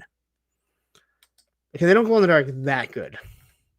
And if you are going to have like 100 of these in your yard, let me know where you live, and I'll just not bother buying any and just swing by there one night. Yeah, Mythic Legions is $400 for $100. But I don't think if you buy them individually, again, cost. I mean, again, oops, this kind of bumped back and forth. So anyway, they do have glow in the dark M16s, something that Mythic Legions do not have. They don't have M16s or night vision. See that one in the back with night vision? He's got nods. He's got glow in the dark nods. Like, come on. You don't get that from Mythic Legions. Glow in the dark at that. Anyway, if you want this, it's yours. You can have it. I say you can have it again, but this is actually having it the first time. So here's everything that it comes with. It looks like 3 different head sculpts, the M16, the pistol, a blast effect, which is glow in the dark, which is actually pretty cool. You get a glow in the dark helmet with nods. And then you get all your swords if you don't want them to be like this. So very interesting. And again, if it's glow in the dark, like the Forgotten King, awesome. Well, okay, Woody, he says nods. He doesn't even have eyes. If you look, they're up. So he's not even trying to use them. All right. So don't try and gaslight this skeleton. He knows that he can't use them, so he doesn't even have them down. A toy kind of mood jumping in here saying fun subline, great support characters to build your Operation Monster Force world. Yes, I agree. And again, like if they're glow in the dark, and they should be, these are going to be a lot of fun. And Wart just says I'll end up getting like 6 of these skeletons just for my Scooby-Doo figs. Ooh, yeah, those might work out pretty well. And Travis says wishing these were $25 like everyone else, but then BBTS, Fish Monkey Fishing, don't make any money working, so I get it. I don't know about that. They gotta be making some money. I mean, they're not doing it just for shits and giggles. And again, if I say something seems like it's, about the right price, whenever I say that about something, and Travis is not directed at you, it doesn't mean that I don't wish things were $25. I wish classified were still $20. So anyway, and then we get this guy. Many of you will remember who this is or what this is from. This is from one of the G.I. Joe comic books, and we'll show it. This saw it's a gridiron gun. It's really good. It came with one of the accessory packs, or maybe it came with one of the zombie troopers. I don't know. Really, really good. No doubt about that. But this is what it's from. Now he has the M60. Obviously, this is a very iconic G.I. Joe cover because this guy is actually not in it. But a skeleton with a robe and a saw machine gun or an M16 is awesome. He's got some nice little horns on his head. So very interesting. Again, they obviously came to some sort of agreement with the Foosh, either to have them produce it or to create it. Now, this is the one thing that,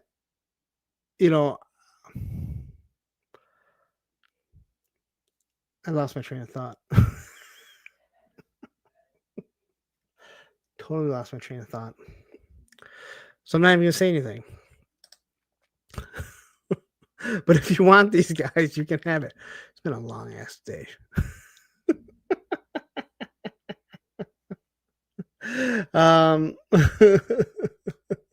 It's been a long ass day. So anyway, here's everything that he comes with. Pistol, 3 different head sculpts, his hands, his saw machine gun, which I think everyone wants, M16. Again, a bunch of nice accessories. Again, $40. This is where they're... Oh, that's what I was going to say. So, all right. So what I was going to say is it is one of those interesting things. Woody, that's... Yeah, I bet it does come with a stand. They just didn't show it because the other ones have stands. So I don't know why these ones wouldn't. Because He doesn't show that he has one, but they already have the glow in the dark one. But these ones do. So my guess is they come with it. They're just not showing it. But that's interesting. Maybe I'll reach out and ask him. So what I was going to say is, they've obviously gotten together with the Foosh, probably to try and keep costs down for their tooling, trying to give you different, something different, right? This is Operation Monster Force. They want to give you something different that is, a monster. So they want to give skeletons. We saw what happened with the Killer Warg, and the quality was not very good. So I would hope that they make sure that either they bought these molds and is actually theirs. Now it has the Foosh on it, so it makes me think like, hey, they didn't buy the molds. They're outsourcing it. But there was a lot of issues, and that's worrisome. But hopefully, and again, you listen to Bill and them, and they try and say that they're trying to update things as they go along. They're trying to fix things, change things. That's what small companies can do. Okay, so Tripwire says no stand listing in the box content. That would be really, that's odd because all of their figures come with stands. But you know what? I'm going to reach out and ask Bill because he'll answer any question. He'll answer any question. So if you reach out to him, he'll answer anything just so you have better knowledge of, what it is. So, but anyway, if you want it, again, I'm all in on Operation Monster Force. It's already taking over, and most of the Fresh Monkey Fiction stuff, to be honest, or Big Bad Workshop, this style. I think of this type of stuff. The only thing that I'm not in on is the Cops, because I have no connection to Cops. And a matter of fact, I think that figure looks kind of stupid. Heli Geek saying, good night, Lawrence, and gotta run. Been procrastinating, recording some videos, so I gotta go. All right, well, take care. Have a wonderful night. I don't think I'm going to be on too long, but it's already been an hour and 45 minutes. Well, maybe the skeleton's feet are too thin for the peg hole, but well, Matthew, you have them for one thing, but these ones come with it. That's what I'm saying. Like, these ones come with it. So, they're the exact same. It's not like they changed the feet, but I would assume they have it. Anyway, there you go. All right. And a little bit of G.I. Joe. But, I'm going to take a quick break here. And you didn't hear, let's see here. What else do we have? We have, I think we got another one from our boy, Tuco Viper. And now back to Cobra News Now.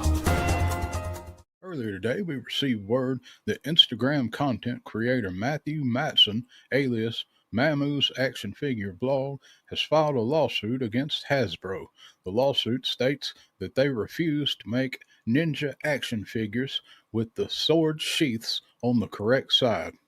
Late last night, word came in that YouTube's supergroup content creators Circle of Jerks have announced plans to open a chain of bakeries that specialize in cookies. Cobra News Now has been able to obtain a leaked copy of this menu, and these cookies do not sound good.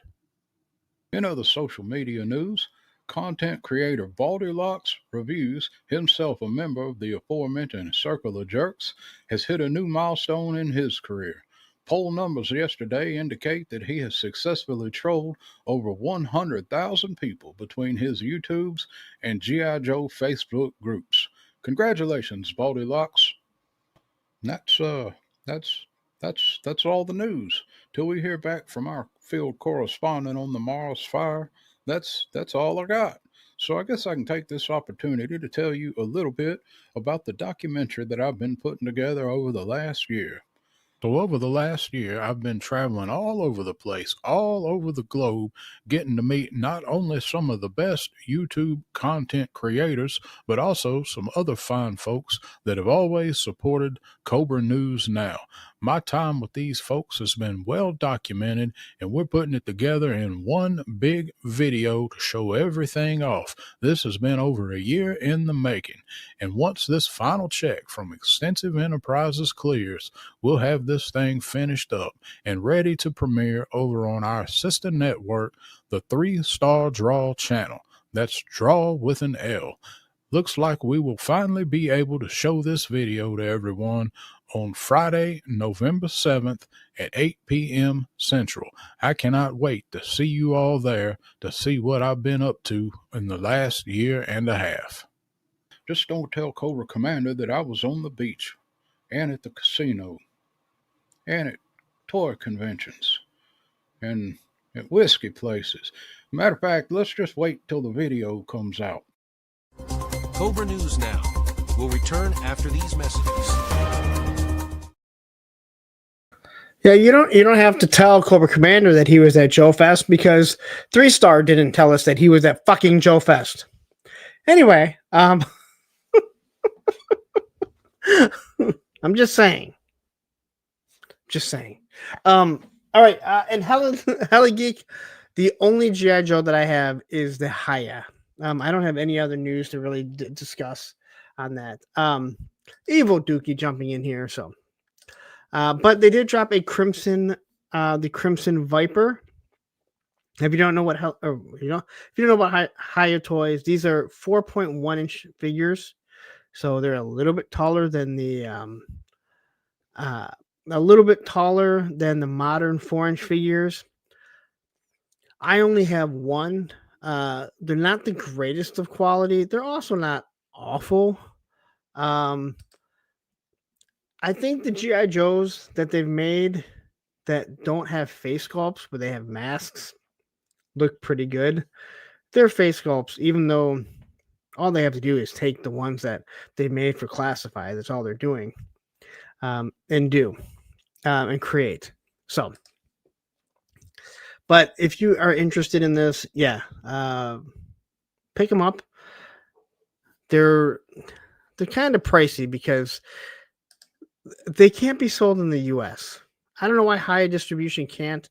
Though Haya now is going to be handling their own distribution, but this would be a Hasbro thing that keeps them from selling in the U.S. because there's no reason why you wouldn't want to sell something that was based and built off being called a real American hero and not sell it in, America. But you can get these at decent prices for sure. But they do look good. And Hella Geek says, my first Haya purchase was also my last. Multiple QC issues. I didn't have QC issues with the Cobra Commander that I got. I didn't have any QC issues with it, but I seen more than enough people that had QC issues with Haya to say, well, it didn't happen for me. It clearly isn't going to happen to you. I know a lot of people say stuff like that. I'm smart enough to know it doesn't always. So Stu for Lunch wants to know, does Haya Ninjas have the correct sword sheath placement? I will say this. They found a way to make the goggles work on Vipers. Hasbro hasn't been able to figure that one out.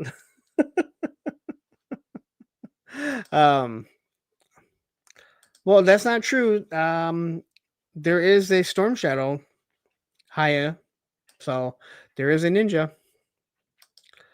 But there you go, 4.1 inches. Now, when you're in that I have no problem mixing the 4-inch figures with 3.75. But man, I got to tell you, you get that 4.1 and you really are starting to stretch it because now they're starting to really look out of scale. But so does Gung Ho and Roadblock compared to Mainframe. He's tiny. Mainframe is really short. He might be my favorite figure because of that. Anyway, there you go. That is really all the news that I have. I guess yes. It was brought up here.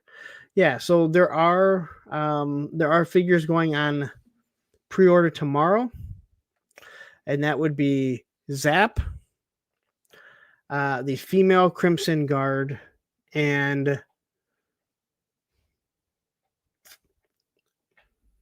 Crazy Legs, yelling Crazy Legs. I did not put them in here. I was going to, and then I couldn't remember if we talked about it because all last week is kind of like the pandemic. Everything's a blur. Gun Bunny Custom says it's a long 4.1. Trust me.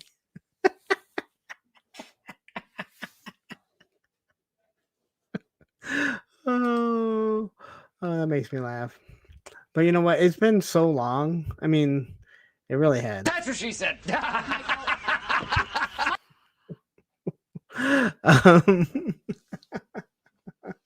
um, all right.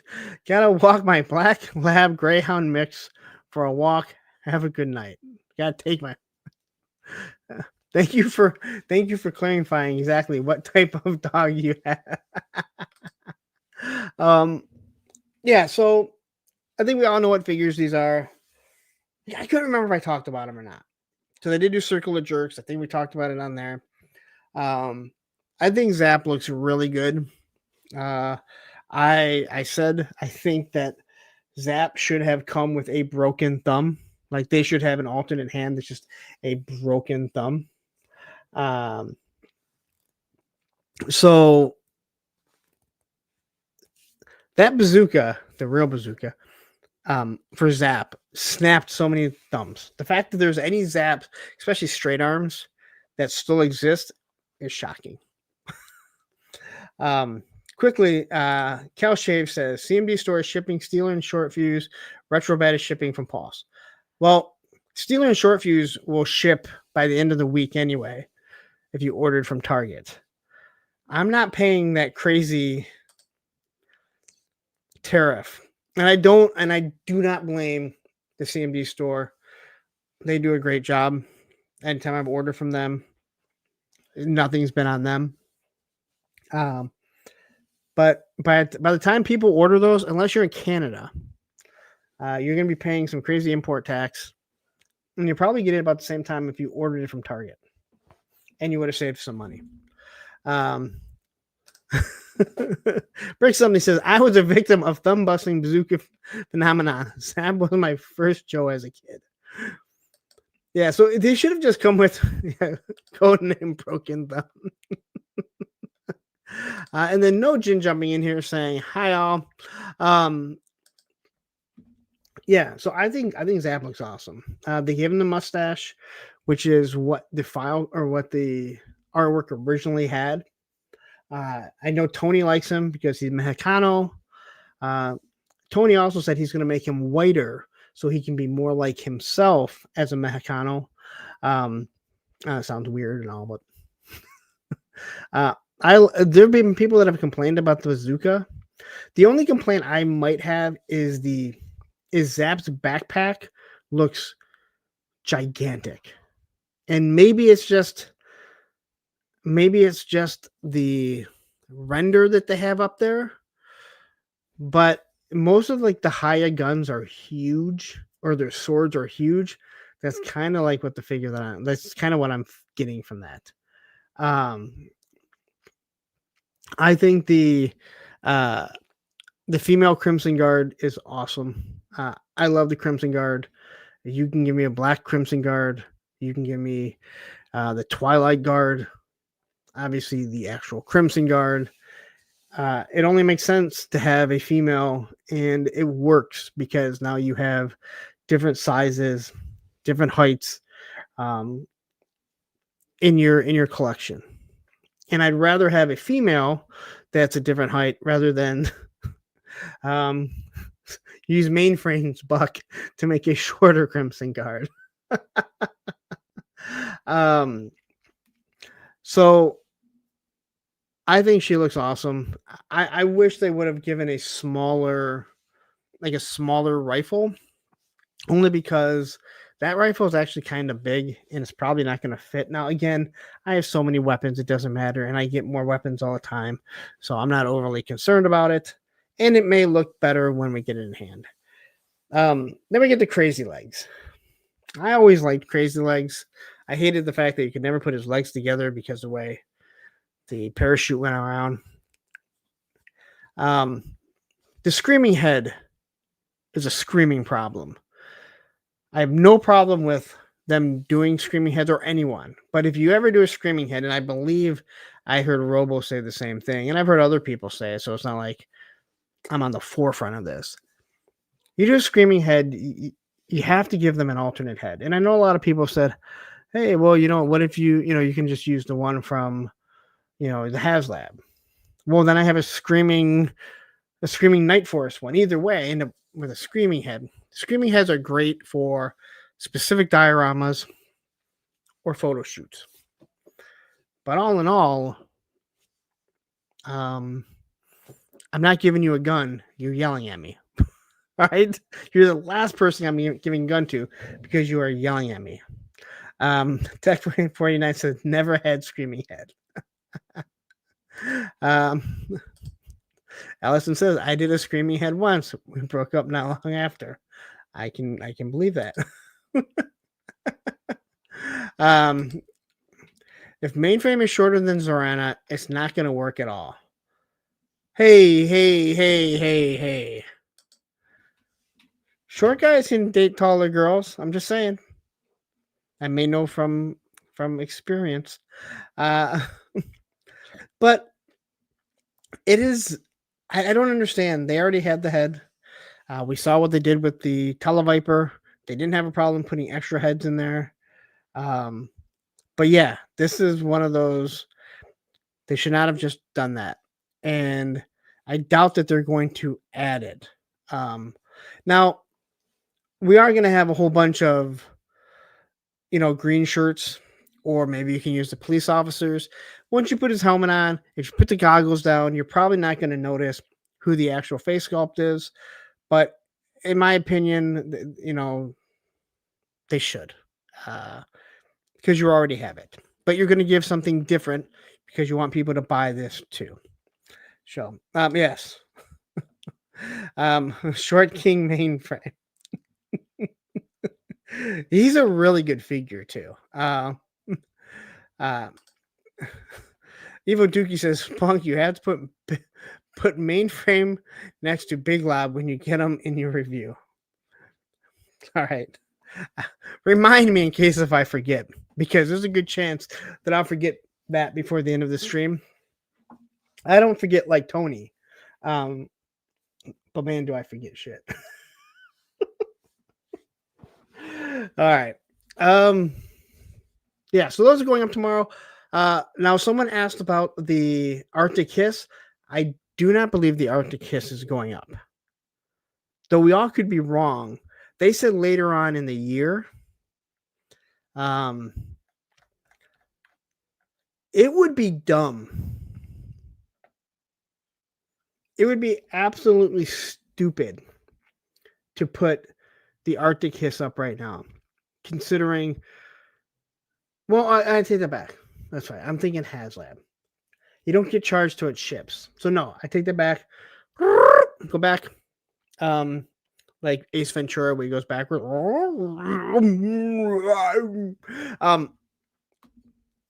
No. Yeah, no. You have. Yeah, I was thinking HasLab. I was thinking HasLab. So yeah, it really wouldn't matter. Because if it's going to come out in June, and it's going to come out when they start shipping everything else. So I don't want to hear people bitch. Like if it's $150 or $200, make sure you have that money to the side. So when it ships, it ships.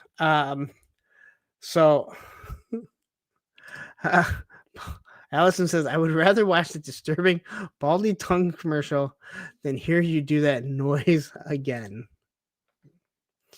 Well, I don't know if I can redo that noise, but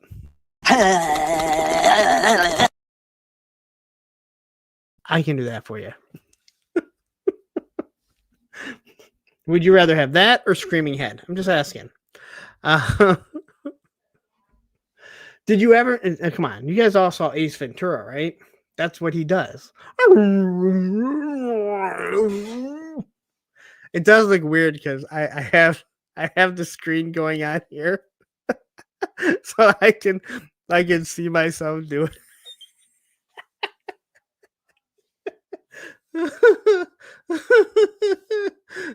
And listen to this, I think it's time I got off the internet.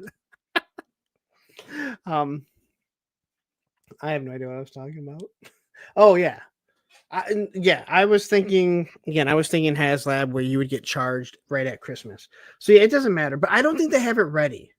I don't think they have it ready. They should put the Arctic Kiss up on December 1st.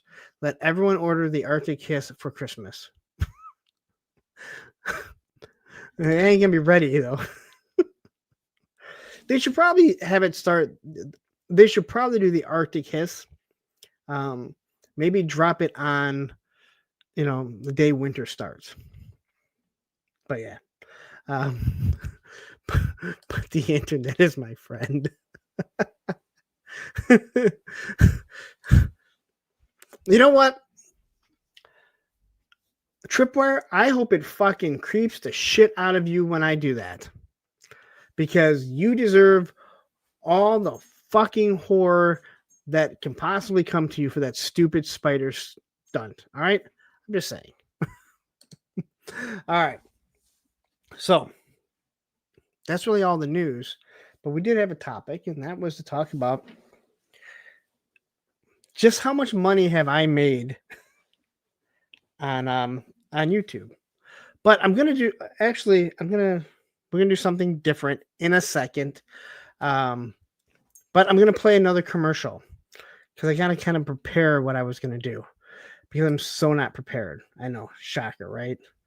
I'm gonna play two different things. First, you'll get this one. Who is it? It's me, Snakes. I got the figures. Leave them on the doorstep and get the hell out of here. All right, Johnny, but what about my money? What money? Action said 10%. Too bad Action ain't in charge no more. What do you mean? He's upstairs taking a bath. He'll call you when he gets out. Hey, I'll tell you what I'm gonna give you, Snakes. I'm gonna give you to the count of 10 to get your ugly, yellow, no good keister over to a Punk with Toys punkathon before I pump your guts full of lead. All right, Johnny, I'm sorry. I'm going. 1, 2, 10. Keep the change, you filthy animal.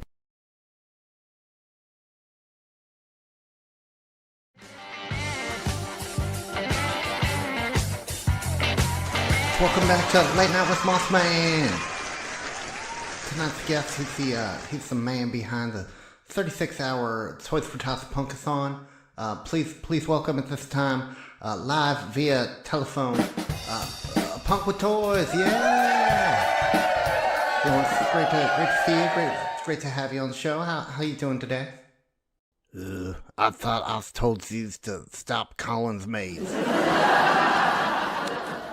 Lawrence, I thought you just meant for that day. I thought maybe you had the grumble dust or something, just need a little bit of privacy. But, you're here now, so most people think that your personality is 50% G.I. Joe action figures and 50% falling off a skateboard. But you've done this great thing with the Punkathon, and now it's 2 years running, and you're making all this money to donate to the kids, and that's awesome.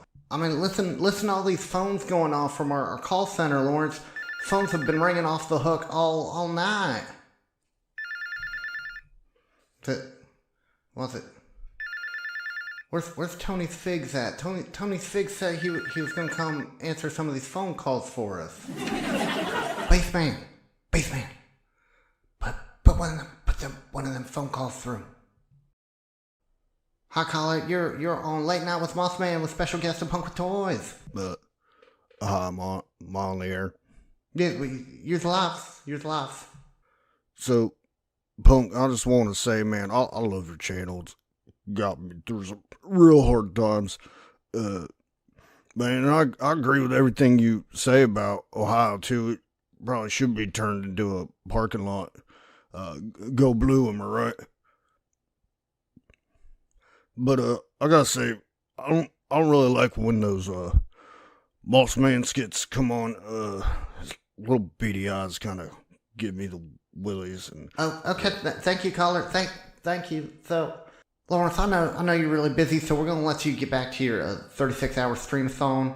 But thanks for joining us. And is there anything you want to say before we go, Lawrence? Hello. Oh, I think we got disconnected. Oh, he hung up.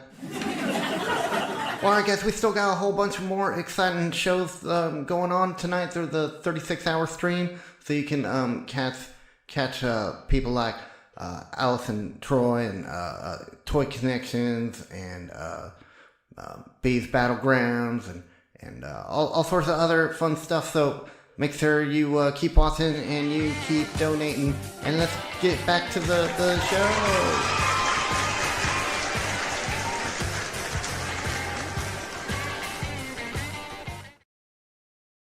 All right, so quickly, I want to do this. Maybe, if it allows me. So Hi, It's Me says, this show has changed so much. I'm not sure how. I'm just, again, this is the first show that I've done since the Punkathon. So I'm just kind of replaying the stuff. And if you kind of wonder why, you can go back to the beginning of the show and I kind of explain why this is kind of a mess today. But I kind of wanted to replay stuff that people created for me. So, action figures sold separately.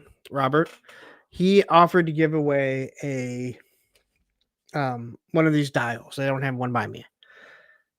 And what happened was, Mod Extra, Chris, over in England, he won it. And he said, you know what? Please don't. So I cut and pasted all the names. This is people that have, these are all the people that were in it originally. All right. You don't have to be here. Actually, here's Mod. Let's take him out. You don't have to be here to win this. And you can't enter. You don't have to be here. Like, you can't enter. This is all from them. These are people that donated for a chance to win, but I have to re-roll it. I didn't want to re-roll it not live, so people can say, "Oh, you only picked this to give to Tony's Figs," because look, he's right there. Tony's Figs. There. If Tony's Figs wins this, I can't help that. This is live. All right.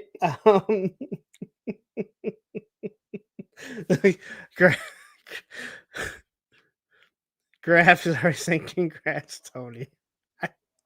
I'm so scared that he's gonna win. All right, here we go. So we're gonna, again, you cannot enter. This is all the people that were originally entered with Mod taken out. All right. If you're wondering, watch, you can see, look here. I'm typing it in right now. So if I wanted to add his name, now I'm gonna remove his name. Okay. So here we go. Whoever wins, even if it's Tony, if you don't live in the US, or even if you live in Canada, if you live in Canada, we'll make sure we'll get it to you for sure. So Tony says he's not going to win. God, Tony's still going to win. Tony is the Bobby Wolf of a punk toy. All right, here we go. I got to write this down for whoever wins.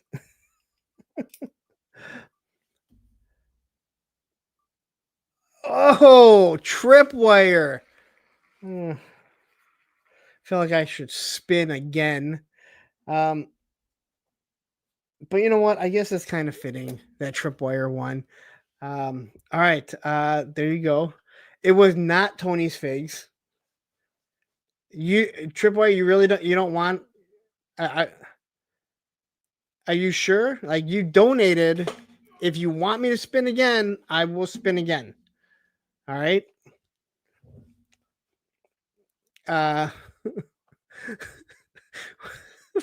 When did Tony change his name to Tripwire?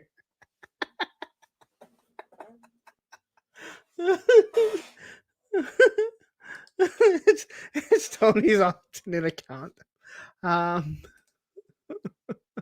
Well, Matthew, Tripwire saying, okay, if all right, we're gonna remove your name, and one more time for Tony.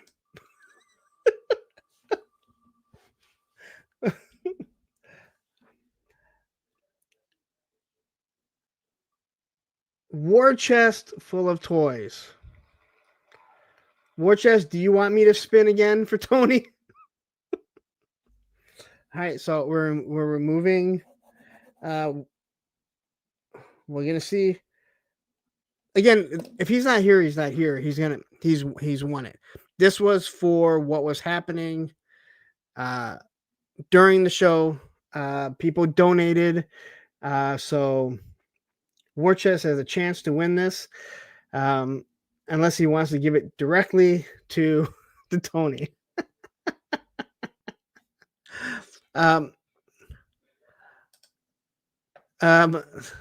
You were here.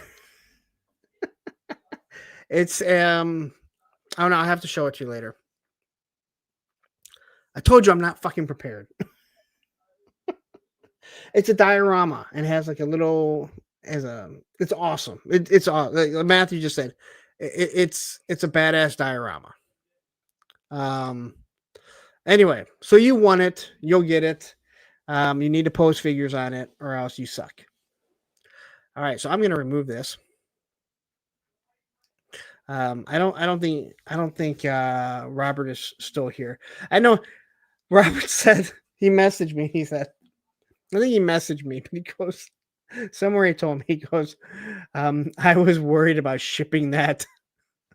I was worried about shipping that overseas. I was worried because I was gonna pay for it. Yeah. A Joe fan. Yeah. So it was during a segment on the Punkathon, and whoever donated in a specific amount of time, they got their name put in. And I said, you don't have to be here. And what happened was Matt Oxford, who was on and he donated during it. He lives over, I believe, in England, and he won it, but he wasn't there to claim it. And then he messaged, because I messaged him. He messaged me, said, please give it away. I don't want, and I know how expensive it is to ship stuff. And I was like, are you sure? And he's like, yep. I was like, okay. So, but I didn't want to do it off screen because then people would say, oh, you just rigged it to have somebody, again, there are people that do that. Or people that accuse. I don't want to say people that do that, but people that accuse. So War Chest, you're going to get it. And it is a cool ass display. I should have donated so I could get into it, or just rigged it so I could get into it. All right. Once again, there is the Tuco Viper video that will air at 7:30 Eastern Standard Time, I think, on Friday. Just go there, click the link to remind me. It is a premiere, and then after that, Darren is going to be doing a live stream. So, all right. So, the topic, and it's funny because a lot of people will say, these YouTubers, people send them super chats. They're making all this money. All right, first off, very few people in the toy tube world is making a lot of money. Now, this has nothing to do with that, to be 100% honest. Hi, buddy. This has nothing to do with that, to be 100% honest. I was just trying to think of a topic, and I was wondering, how much have I made off just reviewing the classified figures? This has nothing. This does not add into the other videos adjacent that I've done, whether it be gridiron stuff, lists that I've done is each figure. And I knew Action Figure 411. They have the market value and the retail value. I'm looking at it now. Now the retail value is a little off. First off, they have like the retro bat. He's technically not out yet, so I haven't been able to review him. Also, my total does not add in. I didn't add into the 4 figures that I just reviewed, and I added this all up last week. And also for some odd reason, Action Figure 411 for the retail of all the HasLab figures are zeroed out. Other than Wild Bill that says the retail is $142. So I know that's not right. But this is just something I do. I look at how much I made like per video, and I always look at what the retail value is, and that tells me that tells me if I've broke even or made money from that. If I spend a little bit more, that's on me, but I'm looking at the retail value of what things cost. And I'm also not looking at, hey, I bought 8 fucking cops. So I can't be expecting to break even. Break even for me is $35 on that video. Joe Fan says, my cats show up in my unboxing videos and they get more feedback than the pages do. Believe me, I get that. Graf says, you really should switch to a Roman channel if you want to make money. No, and again, this is just it. I'm not trying to make money. I was lucky enough by hard work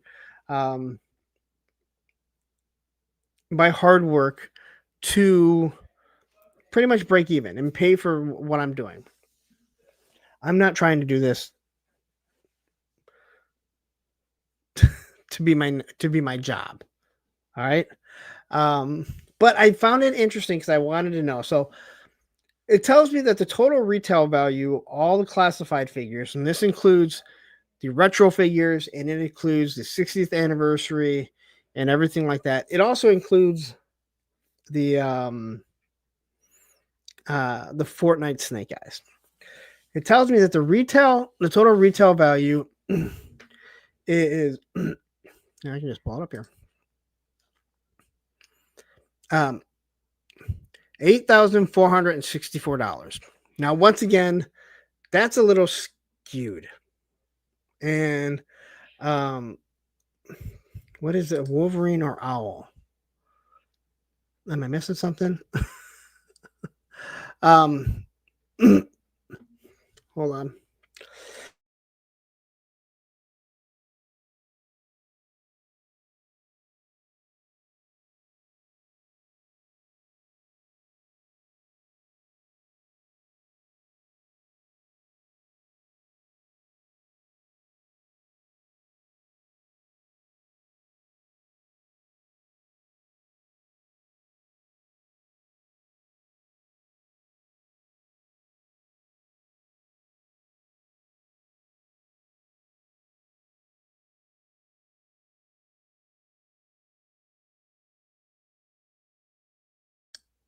How long was I muted for?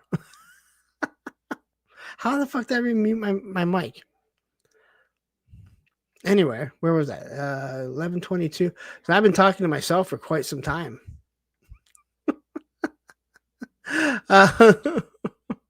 Sorry. So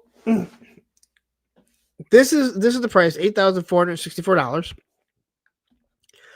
Is what they're saying the total retail value is. Some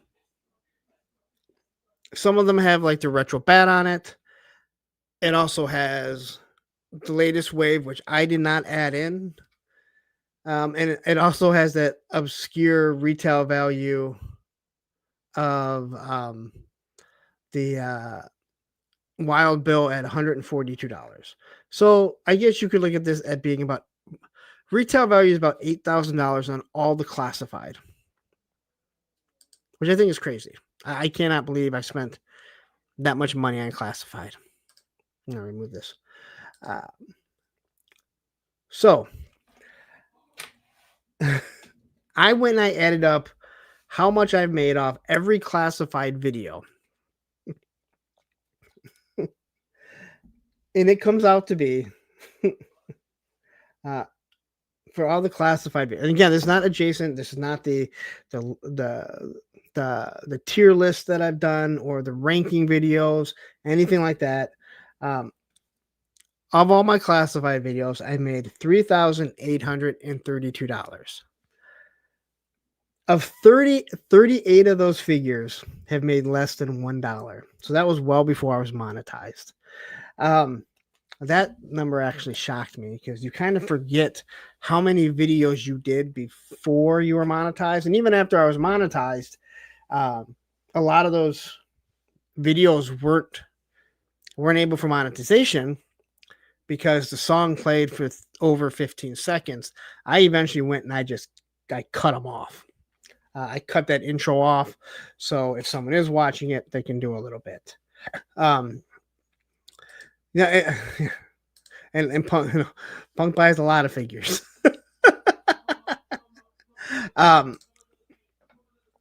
This is why I never total up what I've spent. First off, I didn't total up what I've spent.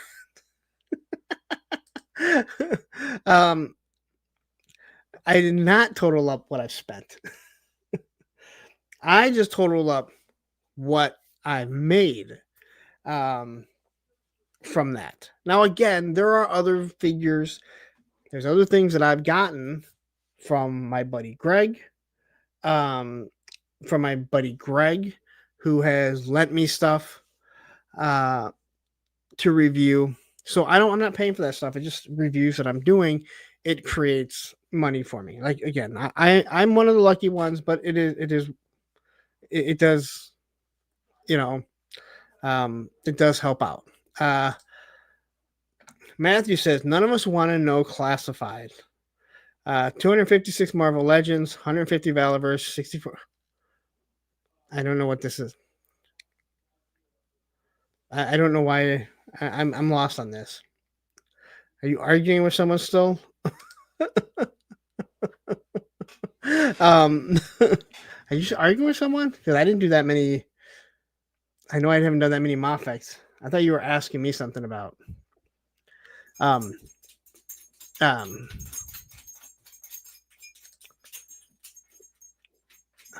It's not his total. Punk has 8K in the past 3 months. I wish. All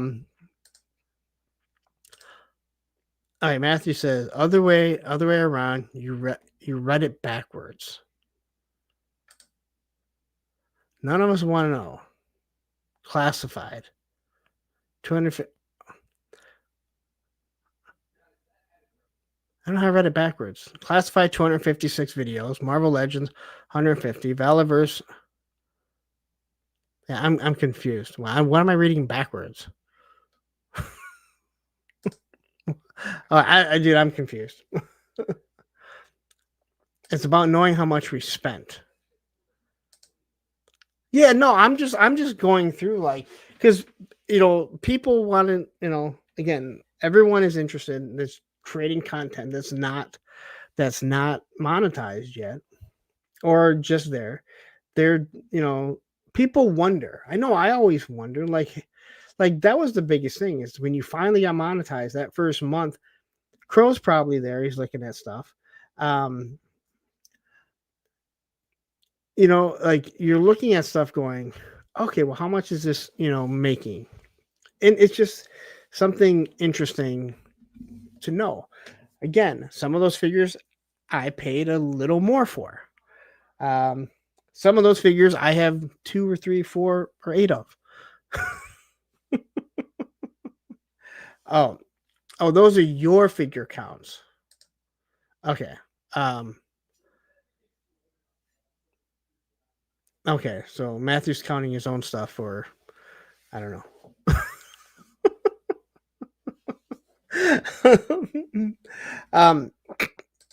Yeah, Crow, it's an interesting to watch. things to watch. But a lot of people wonder these things. And I don't try and hide, I've told you before, I don't hide, that I have become one of the lucky ones. And again, I say lucky, but it is, again, I've put a lot of time and hours into it to make this thing grow. So it's not just by luck. I get lucky by certain things, I guess, right? But it's just an interesting thing because we've heard other people, talk about how like, oh, these YouTubers are making money from these, from the figures, and they shouldn't ask for super chats. And I don't think you should ask for super chats unless if you're trying to collect money for Toys for Tots. That's something completely different. I don't think you should be asking for it, but people say you shouldn't have channel memberships. It's like everything costs money.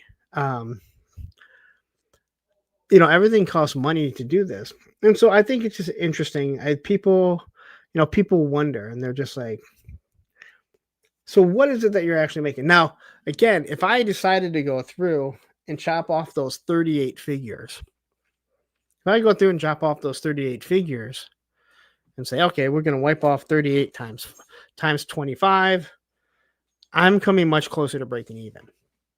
I said this before. When I started to do, it's gross.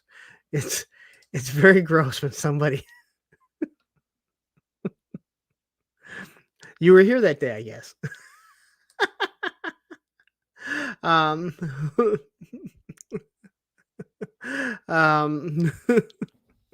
You were here when that happened.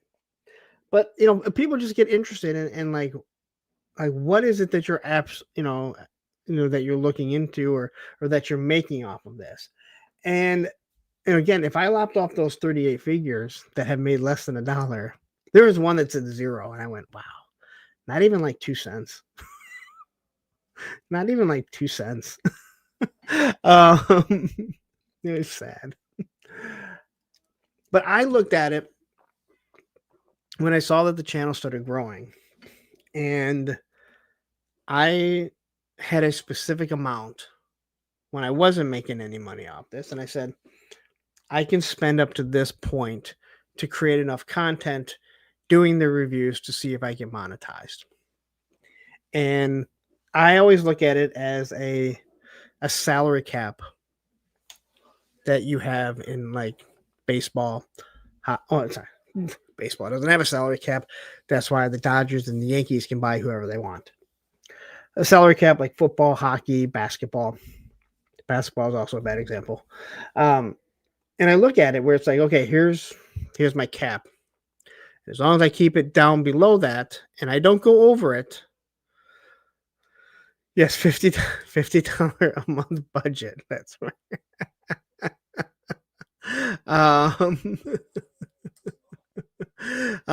Yeah. So that's how I looked at it. And once I got to the point where I was able to get monetized, that's where, I started looking at how much money that I can spend and how I can pay it down. And I looked at it like a business in that sense. This is still fun for me. I enjoy doing reviews. It's a weird thing. It is a weird thing. But I enjoy watching numbers go up. I used to run a message board, and I was so enthused by watching numbers as they would trickle in and move around. This is no different. Crow and I have actually talked about it. Crow and I have talked about it. And it's weird. It's just like you like seeing this weird, and it's not because it's like, hey, I have money coming in or I have views coming in. It's just this weird thing to watch these numbers compile. I can't explain it. It's just something that's fucked up in my head. And again, this doesn't include the Marvel Legends that I've done. I took what most people look at my channel as being a G.I. Joe channel, which I still find kind of funny because go look at the content. You'll see there's a lot of non-G.I. Joe stuff on here.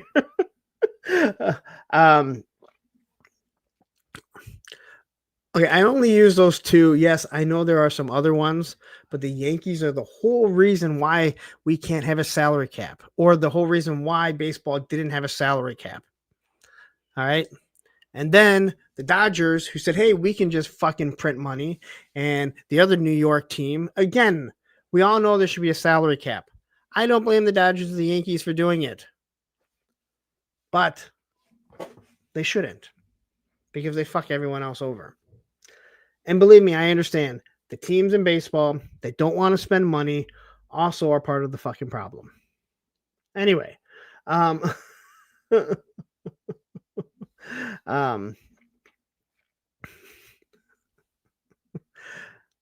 never rooted for a Canadian team till this week. And somehow they blew it in the end. Anyway,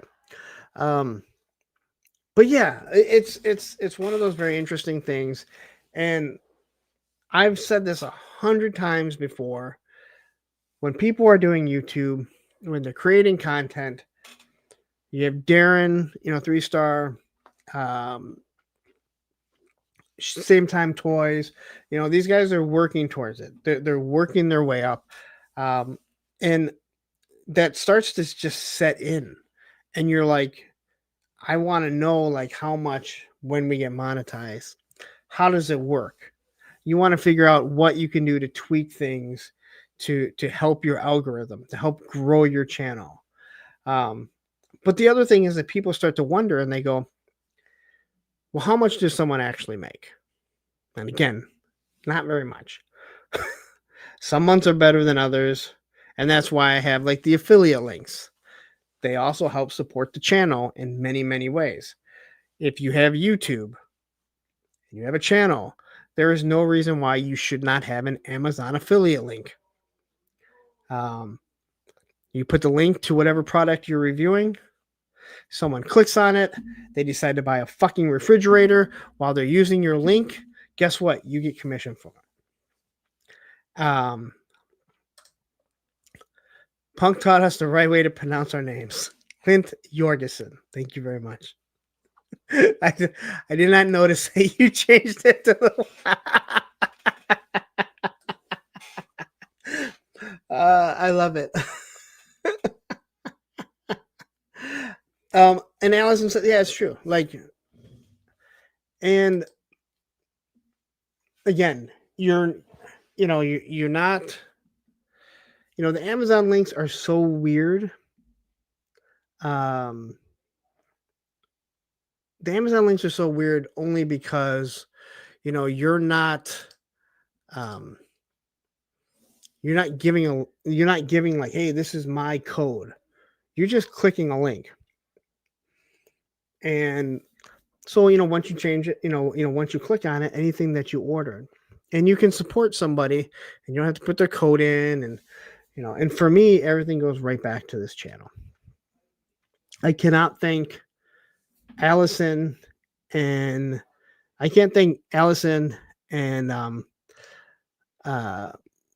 Cage's Customs, Johnny Reno enough. Every single time they order something from Amazon, they're almost always messaging me saying, hey, can you create a link for this? Or if you just click the link, it just automatically creates it. Or you can automatically use it. So you click it, click the police officer and you start ordering stuff. That's how you start making money off YouTube, to help pay for this very expensive hobby that we do. I think it's beyond expensive. How people do it without this is shocking to me. I could not buy nearly as much as I've bought. And this is all the stuff that, like, you're not asking for super chats. You're not asking for super thanks. Yes, I have some channel members, and I do get some super chats from time to time. But there are guys, Matthew talks about, there's a guy, I don't believe it's a toy community, but he said he'll have a empty chair, and he says he puts he He puts a price down. Once I hit get $100 in super chats, then I'll come on and do my stream. First off, wow. Could you fucking imagine I couldn't imagine doing that. Second off, wow, it worked. It blows my mind, but I guess people will do it. Tripwire says, you think this is expensive? Don't start. No, I'm not going to start. And everyone has different. I mean, everyone has different expenses, right? They have to choose. People have better jobs. That's what makes this country great. Is that we all don't make the exact same amount of money. We're supposed to get paid by the work that we actually do. Some people are better with their finances. Some people choose to have overly expensive houses that they can barely afford, so they can do less. Other people have smaller houses and they go, I'd rather travel. There's no right or wrong as long as you're paying your bills. But when it comes to YouTube, we all see, no one talks about it. Nobody really wants to talk about it because, they're always worried that, and I'm one of those people that say, you don't talk about your finances. I'm never going to tell you how much I make at my job. But when it comes to YouTube, I'm more than willing to open up and let you know, because I'm providing a service to people that doesn't cost them any money.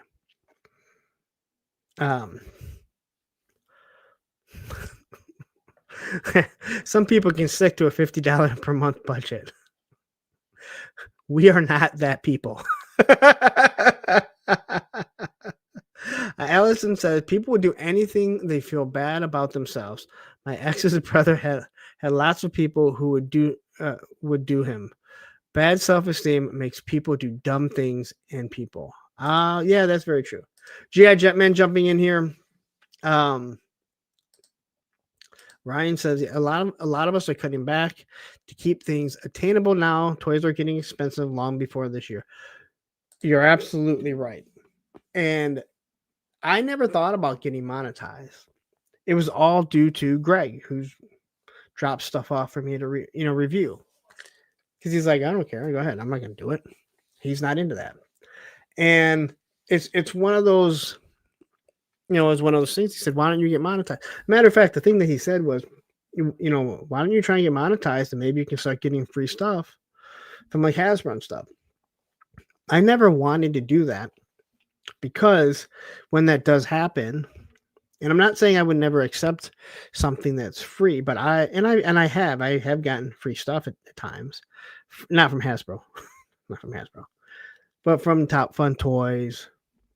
I think in all honesty, Hella Dope Toys is a little bit different.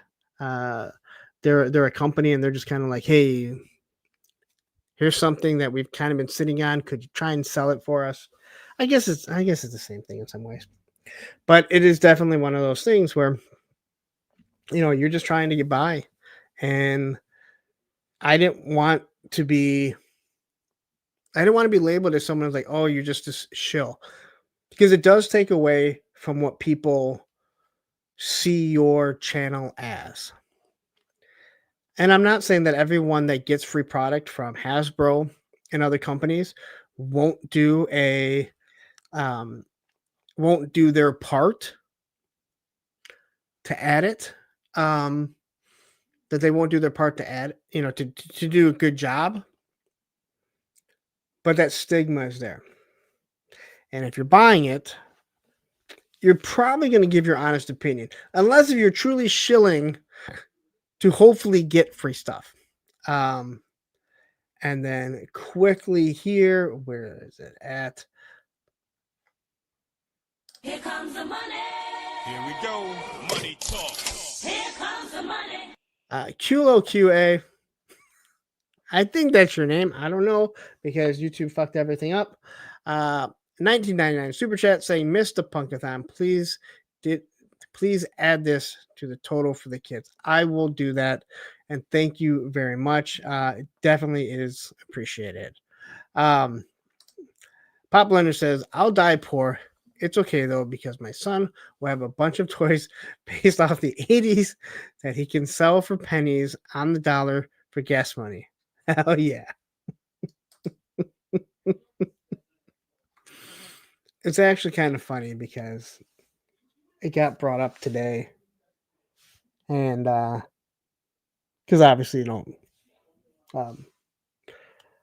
our dog, we had him put to sleep. And so we were back here eating, and my ex said something, and my son was like, I don't want all this stuff anyway. And Olivia was like, all right, well, I'll take it. And I've told the kids before, you do whatever you want with my toys. They meant something to me. They don't have to mean anything to you. The only thing that I say is if you decide to sell them, do not just give them away. You better get some money for it, because some of the stuff is worth money. Not the shit you see behind me, because the modern shit ain't worth nothing. But so help me God, if there is a heaven or hell, and I find out that aircraft carrier gets sold for like $20 fucking, oh, I will be fucking haunting. I will be fucking haunting not only the person that bought it, that knew that they ripped them off, but I will be haunting each and every single one of those kids.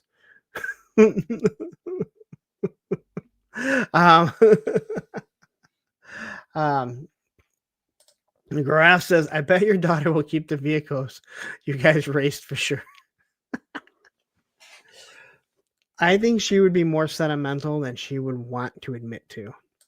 I think she would be the type that would start going through stuff and being like, I can't get rid of that. I can't get rid of this. I can't get rid of that. Pop says, I would support the haunting. Hey, and conversely, if here I am, I look and I see my kid sold the flag for like $3,000. Mine's not worth $3,000, but by the time I die, it might be. I might come back and be like, hey, you know what? Good job. Make sure that goes to your kid for something. Oh, the terror drum too. That thing's worth about $1,000 now.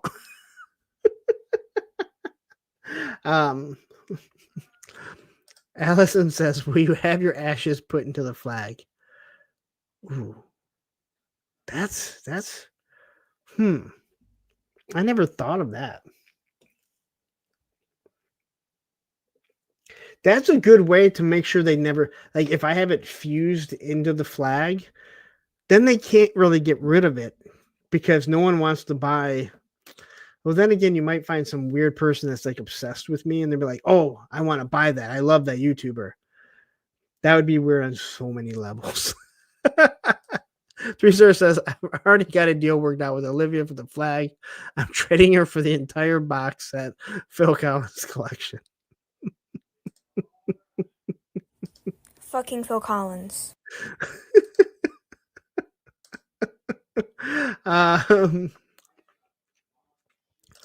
Matthew said, my dad wanted some of his ashes put in the houseboat and the lake. It's funny, it kind of got brought up today, and I'm like, I don't, you guys do whatever you want with me. I'm dead. I believe my dad, he may have actually gotten rid of it. Actually, here's a disturbing story. Nothing to do with toys. Last year, my dad picked me up. I didn't get my car fixed. So he picked me up. He's driving me. And he drives by the cemetery where my grandparents are at. There's a whole bunch of Fronteras there. My grandparents are there. His wife's husband, that's where he's buried also. And my dad had always said that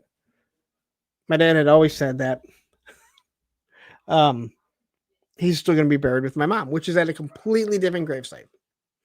My mom is by my grandmother, my grandfather, my aunt now.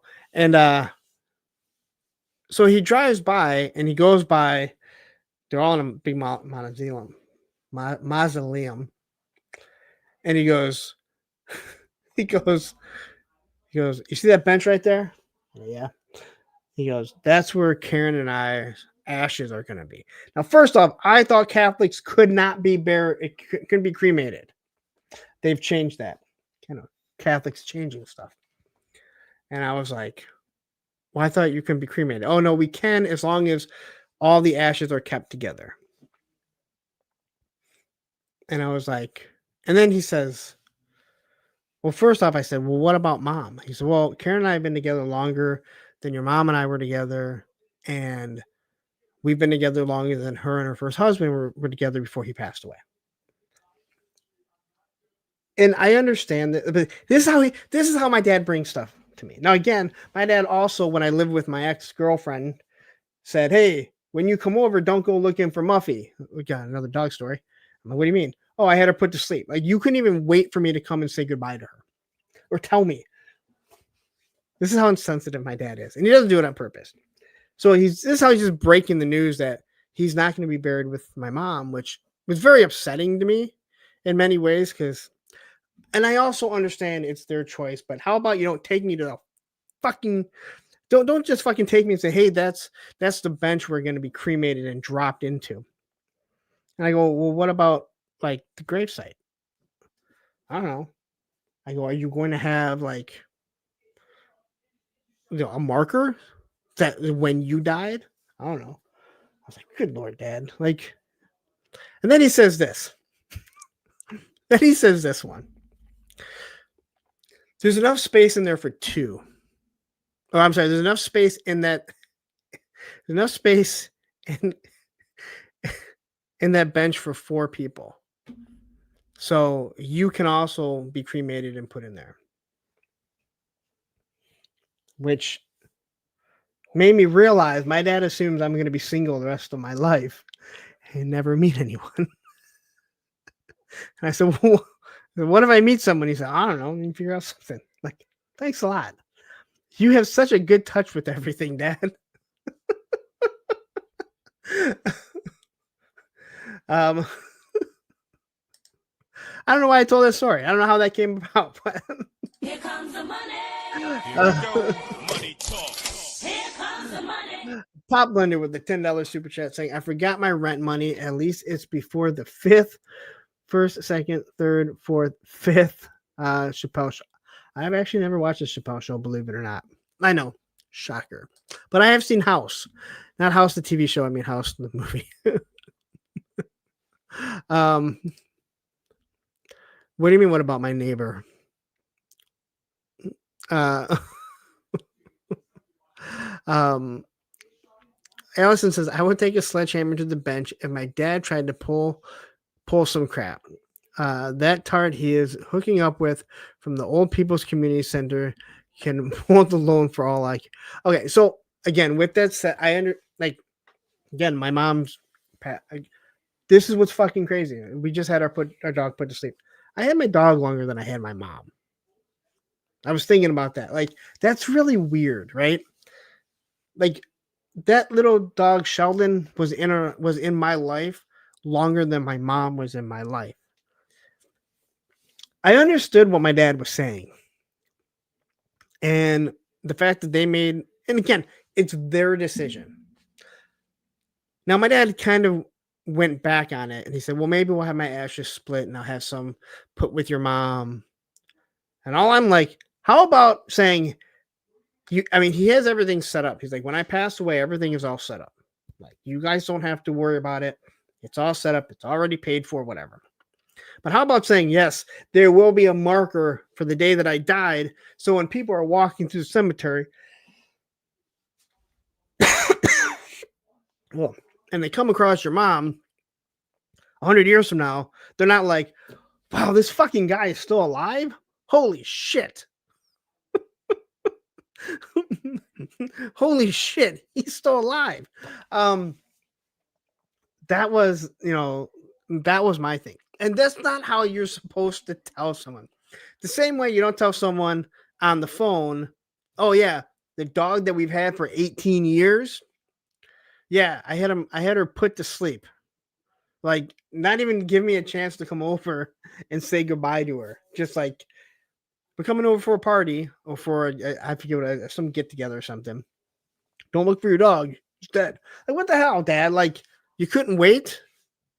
Conversely, when they recently had their dog passed away, when they finally had to put their dog down and Biscuit needed to, I asked my dad, and his wife was there. And I go, I go, how were you when you did it? And she was like, oh, he was a wreck. He got in an accident when he pulled out. He rear-ended someone. So I guess it's karma if you believe in karma. um, but yeah, so I don't know how. I have no idea how. The show was not supposed to start with me talking about the passing of my dog, and definitely was not supposed to end with me talking about the passing of my first dog. But that's what you call book ending something.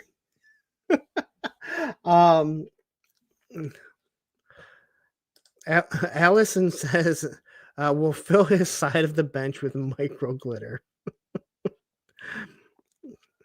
Believe me, if I'm going to be buried in that thing, it will say please skate. It's a marble bench. All right. And it better say please skate. It's like, and again, my dad doesn't do it out of malice. He just does it. And I'm like, all right, so this is how you decide to tell me that you're not like, hey, we need to have a talk about, some things. Karen and I talked about, we're getting older. Okay. He picked me up. He picked me up after I dropped my car off at Firestone. He's taking me home. He drives by the funeral. I'm thinking, okay, he's gonna go by grandma and grandpa's or something. He pulls up. He's like, see that bench right there? That's where Karen and I's ashes are gonna be. Oh. And he doesn't bother to say. He's never come up. It's always been like he's gonna be buried with my mom. Like, really? I thought I had no couth when it came to talking about shit. He is a whole nother level. I love the guy, but man, it's like, wow. But yeah, kind of just crazy. And again, I really did not mean. I did not plan on bringing up Sheldon. I didn't want to bring up Sheldon because I thought I'd fucking break down. It's been rough. I don't fucking cry, but good fucking Lord, that little dog definitely, you realize, like, I remember getting him. It was after Andrew's birthday, and this is fucking true story about Sheldon. Is we come out of Toys R Us because it was after his birthday, so we had like gift cards. I had to return something. And they had a cat adoption. Well, my ex is allergic to cats, so the kids wanted to go in the pet store. And I'm like, all right, don't have to worry about that. No one's gonna try and adopt a cat. She's allergic to them. And there's this one little dog, and just the kids. Olivia was probably 2. I think she said Andrew turned 5. So I guess maybe. So Olivia would have been maybe 3. And I go, okay, we're going there. And there's this little dog. He comes right up to him. And he's just the cutest little thing. And the kids totally took a liking to him. And Susan said something about it. I'm like, oh, I must not be for adoption. And the lady goes, oh, no, he's up for adoption. The owner has always brought him to our vet. He was 9 months old, I think. He wasn't even a year old. And they were like, no, he has all his shots and everything. The owner said, he's in his cage all day. My work schedule has changed. So can you find a good home for him? He was like $250, which was actually a really good price for a Bichon Shih Tzu mix. And the kids we walked around with them. And then Susan said, is he going to be here for a while? And they're like, I don't know, there's another family looking. And I was walking around by myself, and I'm in one aisle, and I can hear the other family. It's a mom and these 2 kids. And the mom calls the dad, her husband, says, we found a dog. It's like $250. Kids are in love with it. And he's like, well, you got to wait till I come up there. I walked over to Susan. I said, if you want him, you need to take him now, because he's not going back. And I said, I heard them talking. That woman, I guess she can't make decisions on her own. And that was it. Like, said, all right, let's get them. Susan was like, this is meant to be. The lady that had him, her name is Susan. I don't really meet Susans. His name is Sheldon. At that time, we were huge into the Big Bang Theory. His name is Sheldon, like Sheldon Cooper. So she called him Sheldon Cooper. My dog doesn't have a middle name because he fucking barely knows his own name. But it's like, we all got him as a family. And even after we split up, it was always, that whole, I go over there, I pick up the kids, and he's running around, and, she'd drop him off when she went out of town. So, when it happened again, he had gotten sick. He had cancer like 3 years ago. They had to remove a toe. And sure enough, I'm sorry if I'm rambling on, guys. I know people are starting to drop off. Like, I don't give a shit about your fucking dog. All right, I don't care. My fucking channel. I'm talking about what I fucking want. And they said he had cancer. And they're like, well, we got it all. And, little dogs like that. And then Olivia had mentioned that his lymph nodes started getting big. And I went over there and I was like, oh my God. And she's like, yeah, I'm going to make an appointment. So she was going to make an appointment for this morning. And she said at like 1:30 last night, he was just panting. His legs are shaking. So she took him in. And they did blood tests. They said every lymph node in him was engorged. And they said he's just filled with cancer. And whatever the cancer it was, and there's lymphoma. They said this is such a rapid cancer that they gave him some medicine. They said, hey, you know what? It can make him feel a little bit better, but he's not going to get better. It might go, you might be able to, if you give him the medicine, he might be perfectly fine for, 2-3 months, whatever. He's not going to get better. He's not going to get better. We knew that. And, she had called, or I called her or whatever after she texted me. And she's like, he won't even eat his peanut butter. So like they gave her medicine. He wouldn't drink anything. And it was literally over the weekend that she started seeing him go down. He went down so rapidly. And he's a little dog. So, and that's when she called, or she messaged me. She said, I made an appointment for like 2:40, to have him, put to sleep. And I was like, are you sure you wanted? I'm like, and I'm like, there's no right or wrong answer. Like, you're in this is a shitty situation. If, you do this, I go, but, if he'll start, maybe it's just the medicine that he took. That's why he's lethargic. And she's like, I've been trying. And so we have till like 2:00 till we get there. And when I got there and I had not seen him, I saw him earlier, last week. He just wasn't the same dog. Like you could just see, like she put him down and he kind of stumbled around. He just laid down. He didn't try drinking anything. And, it's rough, man. Like your kids have grown up with the dog. And it's the same doctor that he's always seen. And Tripwire, thank you. I know, hey, but it's not easy. And I did not plan on talking about it because I don't cry, dude. I fucking am in a wreck. And I'll tell you this. That dog over there, he's 9 now. And big dogs, we know, normally their lifespan is usually less. I don't want to say it too loud. I don't want him to hear me. I've totally thought about it because he has become so part of this fucking show that I'm like, man, I don't know how I'm going to handle that because we all know what's eventually going to happen. I don't look for it. He's healthy.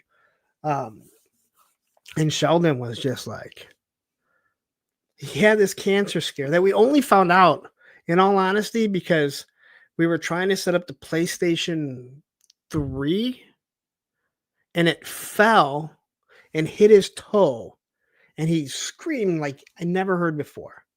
And they had to remove the toe because he literally just crushed the toe. Actually, they said the one toe they couldn't even find. I don't know what happened to it. But when they did it, they found cancer, and they're like, we don't know how long he's going to have. That was like 3 years ago, at least 3 years ago. Probably longer than that because he's lived here for 4 fucking years. So it's just crazy. Not what I was expecting at all today when I woke up. And, I guess I don't cry.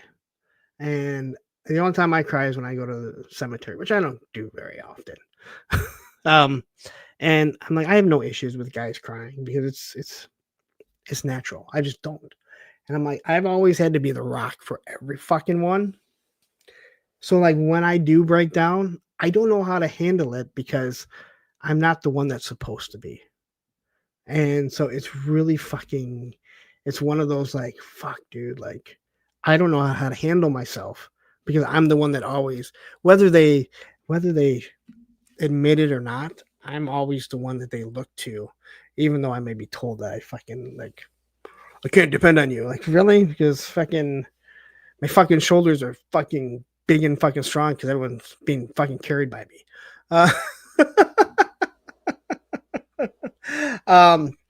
Pop, like, I said, I don't want to be subjected myself to that kind of misery. Is it worth it? Maybe. Is it worth it to me? Not so much. I'm going to say this. When you're sitting there and, he goes to sleep, you're like, is it? It's such heartbreak. But man, you just think about all the good times, and they do become more than just some pet. I mean, some people don't give a shit. Some people, they don't care. They're like, yeah, you know what? I'll just get another one next week. But yeah, it is. You do ask yourself. There's no doubt about it. Jetman says again, sorry for your loss. I love dogs. Again, it's again, like Graph here says, losing a dog hurts ridiculously. It does. And again, he didn't even live with me. Like, we've been split up for fucking over 10 years. We haven't lived together for 10 years. So he hasn't lived with me for 10 years. But again, I still saw him all the time. Every time I went over there, he's looking at me like, take me home. I've been 22 months since I lost mine and still stings thinking about it. I have lost relatives that don't affect me like this. Much love to you and your family, Punk. Thank you. And again, I didn't even plan on fucking, I was this close to canceling the fucking show or postponing it. And I'm like, I can't do that because I needed to talk about how much you guys helped raise for the Punkathon. I wouldn't have cared. Like if it would have been that, I probably would have postponed it. I did talk to Tony. Tony probably heard me fucking starting to sniffle. He probably heard it. And I was gonna avoid it for the fact that I didn't know if I could handle myself. When it just came up at the beginning of the stream, I was just like, all right, I feel fucking good about this. And I wanted to talk about it because I just wanted to be like, I just need to fucking talk. You just need to talk about it. It's also great that no one can talk back to me. I can just read the chat. And if I don't like your chat, then I don't have to read it. Cobra Commander says, I cry, but I cry like a man by myself in the garage with good whiskey and playing my jams. I don't there's a lot of people that do. And I've just never been that guy. When my mom passed away, it was like every fucking tear that could be shed was shed. And then it was done. Like, it's really weird. And again, I tell everyone, man, as long as you're not harmful to yourself or other people, everyone grieves in different ways. So don't ever let someone tell you that you're grieving the wrong way. I've had so many people tell me I grieve in the wrong way. You never grieved your mom. Like, fuck you, dude. You have no idea. Now, Baldy said, man, you're pretty fucking dark. But yeah, it's just, again, I didn't plan on talking about it, but I guess I really needed to. Stu for Lunch says, toys brought us here, but punk is why we stick around and enjoy the human side of channels. Keep sharing. Thank you very much. That means an awful lot to me. I can't even express to you guys the fact that any of you guys stick around for me and my, I mean, I don't have a fucking that voice that people are like, I gotta listen to this guy, man. He's like, you listen to fucking Woody and you're like, good fucking Lord, that voice is awesome. Now people call Beast Battleground boring, but I'm like, you hear that fucking voice? That is the guy that smokes a pack a day and drinks at least one whiskey. Come to find out he doesn't. But no, I think that's it. I didn't think I'd go 3 hours. I really just wanted to kind of go over the numbers of the Punkathon and how successful you guys made it. So,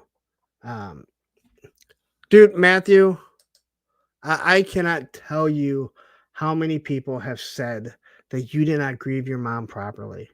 Like, what the fuck does that mean? Like, in all honesty, like, what?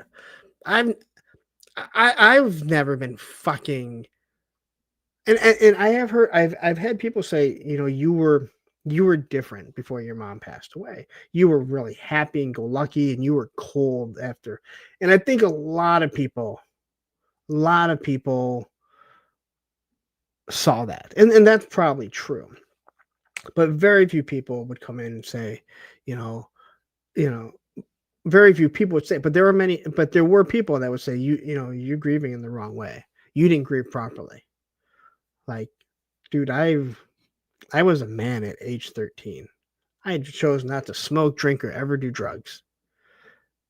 And it's one of those weird things.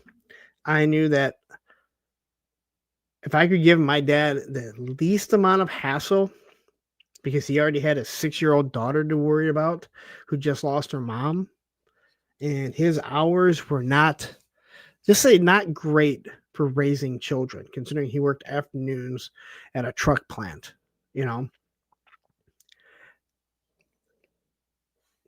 Roman's snoring.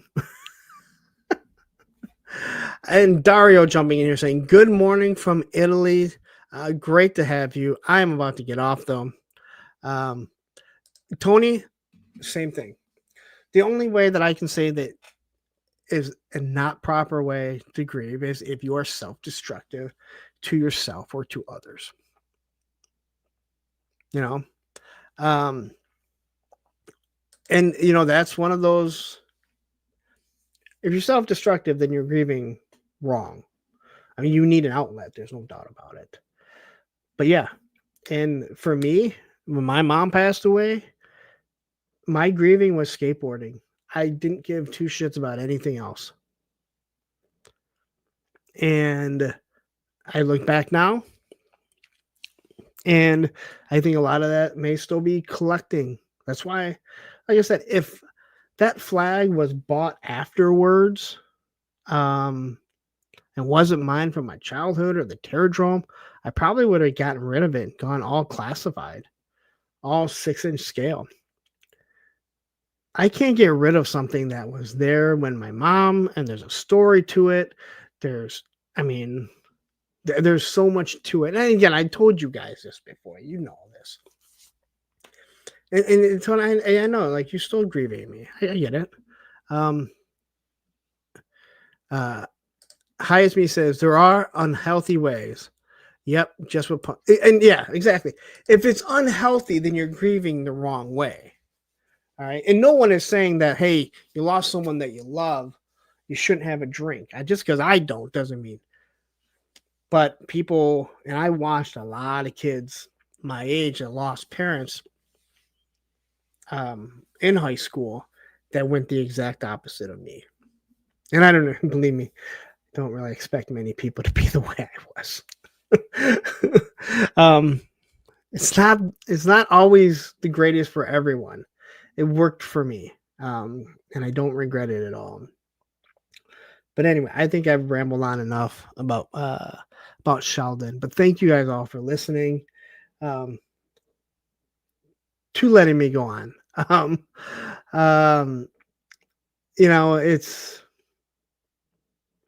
It's part of life. And Pop, I understand what you're saying. I understand what you're saying, but even now, like, the thought of how we found him, how it all came together, and the kids having that dog, and now Roman, and I even told Susan, I go, you'll get another dog. She goes, you remember how it all happened? It just happened. Everything lined up. I go, so did Roman. Roman was literally, someone posted a picture of him, and I asked about it. She goes, you want a dog? And I went, no, I don't. I don't even know why I'm asking. And then I went up to that girl's work, and she worked at a restaurant, and they had an outside bar or outside eating. And she goes, that dog's here. You want to see it? I'm like, no, not at all. And then when she came back in, I'm like, yeah, I want to see him. I didn't want a dog. Susan had just moved out. She took Sheldon. I could do whatever I wanted. I finished up work. I didn't have the kids. I did whatever the fuck I wanted. And I met Roman. Then the kids met Roman a week later. And that was it. And I went from doing whatever I wanted to coming home after work every day and not just going skateboarding because I had to take care of them. Especially then because the kids were smaller. It's not like you could just be like, hey, let the dog out, do whatever. But yeah. No, and again, like I believe me, I understand. I'm not one of those people. My ex is always like, I don't understand why people get married and don't want to have kids. I don't know, because they don't want to. But why? I'm like, I don't know, dude. That's their life. I have more respect for people that choose not to have kids because they know they don't want kids. Because guess what? Kids are going to know if they're not wanted. And, I think when it comes to pets, and I will still stand by, like, I hate when someone says, oh, I don't have kids, but I know how much you love them because I have a dog and I love my dog as much as you love your kids. Fucking first off, no, you don't. All right? All right? I love that dog. I love Sheldon. I love Roman. I do everything for that guy. But I've said it before. If someone walked up and put a gun in my kid's face, I'm stepping in front of that gun.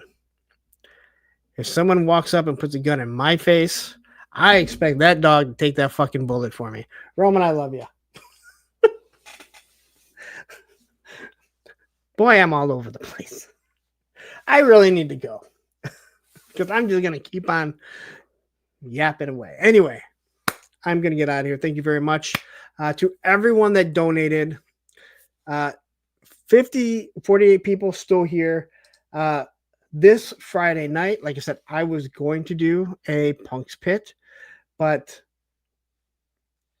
Darren wants to premiere this Tuco video that he's been working on.